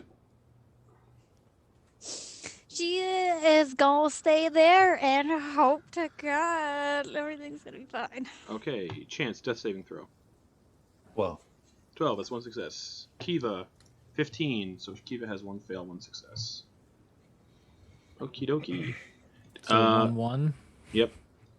That'll bring. That thing's dead. The ogre getting fucking blasted by that guiding bolt is going to change targets. So, anyways, I started blasting. 5, 10, 15 to get up to Boa, and it's going to attack with its great club on Boa for an 11 to hit. Doesn't hit. And shatters one of those logs beside you. Back to the top with Penny. Penny's gonna cast Acid Stream All right. at it. Also, just so you know, where you're standing, you can see the unconscious Chance and Kiva. Okay. They're like over here. Alright. 5, 10, 15, 20, 25, 30. He's just within range to get hit by this, I think. So yeah, dex save on him. Okay. I assume you're casting it in a way that it won't hit Boa. Yeah. That's a 9. Sweet. That is. Okay, a stream of acid emanates from you in a 30-foot line, 5 feet wide, in the direction you choose. Each creature in a line must succeed on a dexterity save. Failed. So a creature covered in the acid takes 3d4. Well, it's 4d4 because I cast it at second level. At the but start of its at the start of its turn. Yeah. yes, and it will always take that damage unless it uses its action to remove it. Yep, and it's really stupid. Okay. Anything So I else? did that with my action. Mhm. I see that those two are down. Yeah. 1, 5, 10, 15, 20, 25, 30. Let me get right there. Yeah, and they're both unconscious, beaten to Yeah. shit by impaled to shit by that spear. Yeah. All right. Cool. Okay. That's all my stuff. Excellent. Boa. It's just like big ass ogres in front of her, Mm-hmm. and she just has like Hajj in one arm, and she just goes out and like touches it, Mm-hmm. and she's going to cast Inflict Wounds. Make an attack roll, please. Ooh. Does a 25 hit? A 25 most definitely hits. Come on, you little bitch. 9, 10, 11, 12, 13.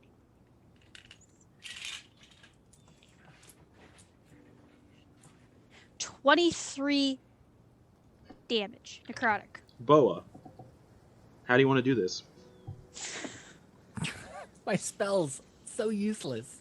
Fuck. She just like gripping Hajj, and she goes up to touch this thing, and as the necrotic energy just kind of goes through, and she's just like, you didn't deserve the love. And her hand slowly starts going through him as the necrotic energy spreads, Ugh. and she's just an angry little child. And I just imagine she starts to like, she just like punches through him, like through this necrotic energy, because she's mad that he killed her friends. So you're just like punching your way through and like climbing through his body as you Yeah. inflict wounds. Okay. And you Just like, burst out the other side like a little fishy chest burster out his back. He's covered in ogre viscera. and they're just like tears because like she could see like Chance and Kiva down. You actually can't. No. But you sense it. Yeah. She's like, there's a disturbance in the force, and then just And I'll say you scurry over there. And yeah, they're both unconscious. medicine check on Chance first. Okay. Yeah. Penny's gonna do the same. 19. Succeeds. DC's 10. Yep, chance is stabilized. No longer making death saves. And will wake up in 1 hour unless they get a point of healing.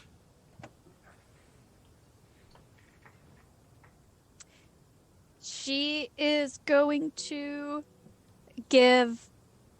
You said an hour? Yeah. Is Penny trying to stabilize Kiva? Yeah. I mean, Okay. like, Medicine while check. you're doing that, he's gonna try and do something. We'll see how this goes. 12. Yep, she is also stabilized and will wake up in 4 hours unless she gets a point of healing. Let's get them inside. Wait. And Boa is going to give Chance a hug Mm-hmm. and cast Cure Wounds at first level. Okay. So he gets 5, 6, 7, 8, 9 points of healing back. Chance, Oh you my come to God. consciousness. I said don't do that again. And you just like feel these like fishy hands on your face, like, Chance, please be more careful, please. I had it under control. He was right where I wanted him. And then she's gonna go over to Kiva and give her a hug and cast Cure Wounds on her. Mm-hmm. Oh my god. It's tough. Jesus. Boa is straight up the MV fucking P. 11 points of healing. Nice. She comes to consciousness, just. Oh, you're okay.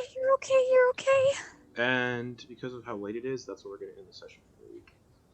Alright. Thank you. Wow. Thank you so very much. Yeah.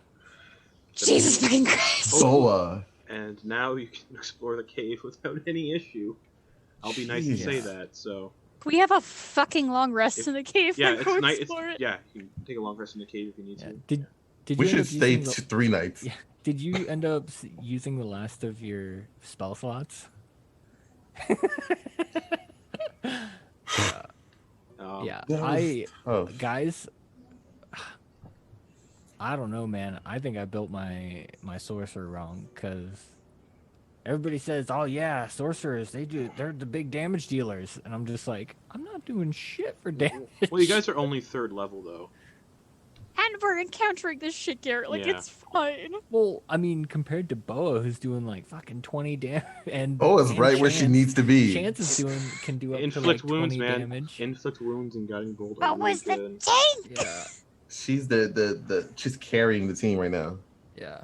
I'll But- just say everybody else is doing spectacular. Penny is fucking trash, though. fantastic. Oh man.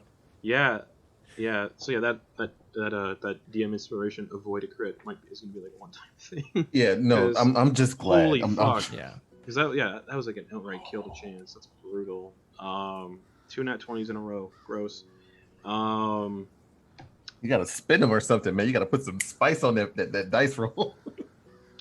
Ugh, man. We'll be back here next week with the continuation of Rime and the Frostmaiden. And just a reminder, this Sunday at 10:30 p.m. Eastern Time is our finale for Call of Cthulhu. Just because people have to drop out, makes sense. And then next Wednesday at 10:30 p.m. Eastern Time is our Halloween one-shot of Monster Hearts. So if you want to watch a spooky one-shot, come check that out. So good night, everybody. I am drained. Bye. Yeah. Just glad I'm not dead again. That's Yeah. gonna break my heart. Yeah. Only got to tell one story. Yeah. Right? One Oh, story. man. That was, I mean, like, that was such a good session of, like, a whole bunch of character, like, reveals, or, like, revelations. And then it was just like, oh, yeah, all those revelations, now just to kill them all. Man, it would have gone so much better if the entire like party would have succeeded on their stealth checks and those things came lumbering out. They would have been, oh, there's nothing here, and then, oh man, Yeah. bummer. Yeah, I knew instead of taking, yeah, I should just not take any more damaging spells and just lean into just doing other stuff. Cause Take the damaging. no, I can't. We'll figure do something shit. out. We'll figure something out. Definitely. But, You gotta Okay. find. I gotta go, guys. yes, good night, All right, everybody. have a good I'll night. see you next week. Thank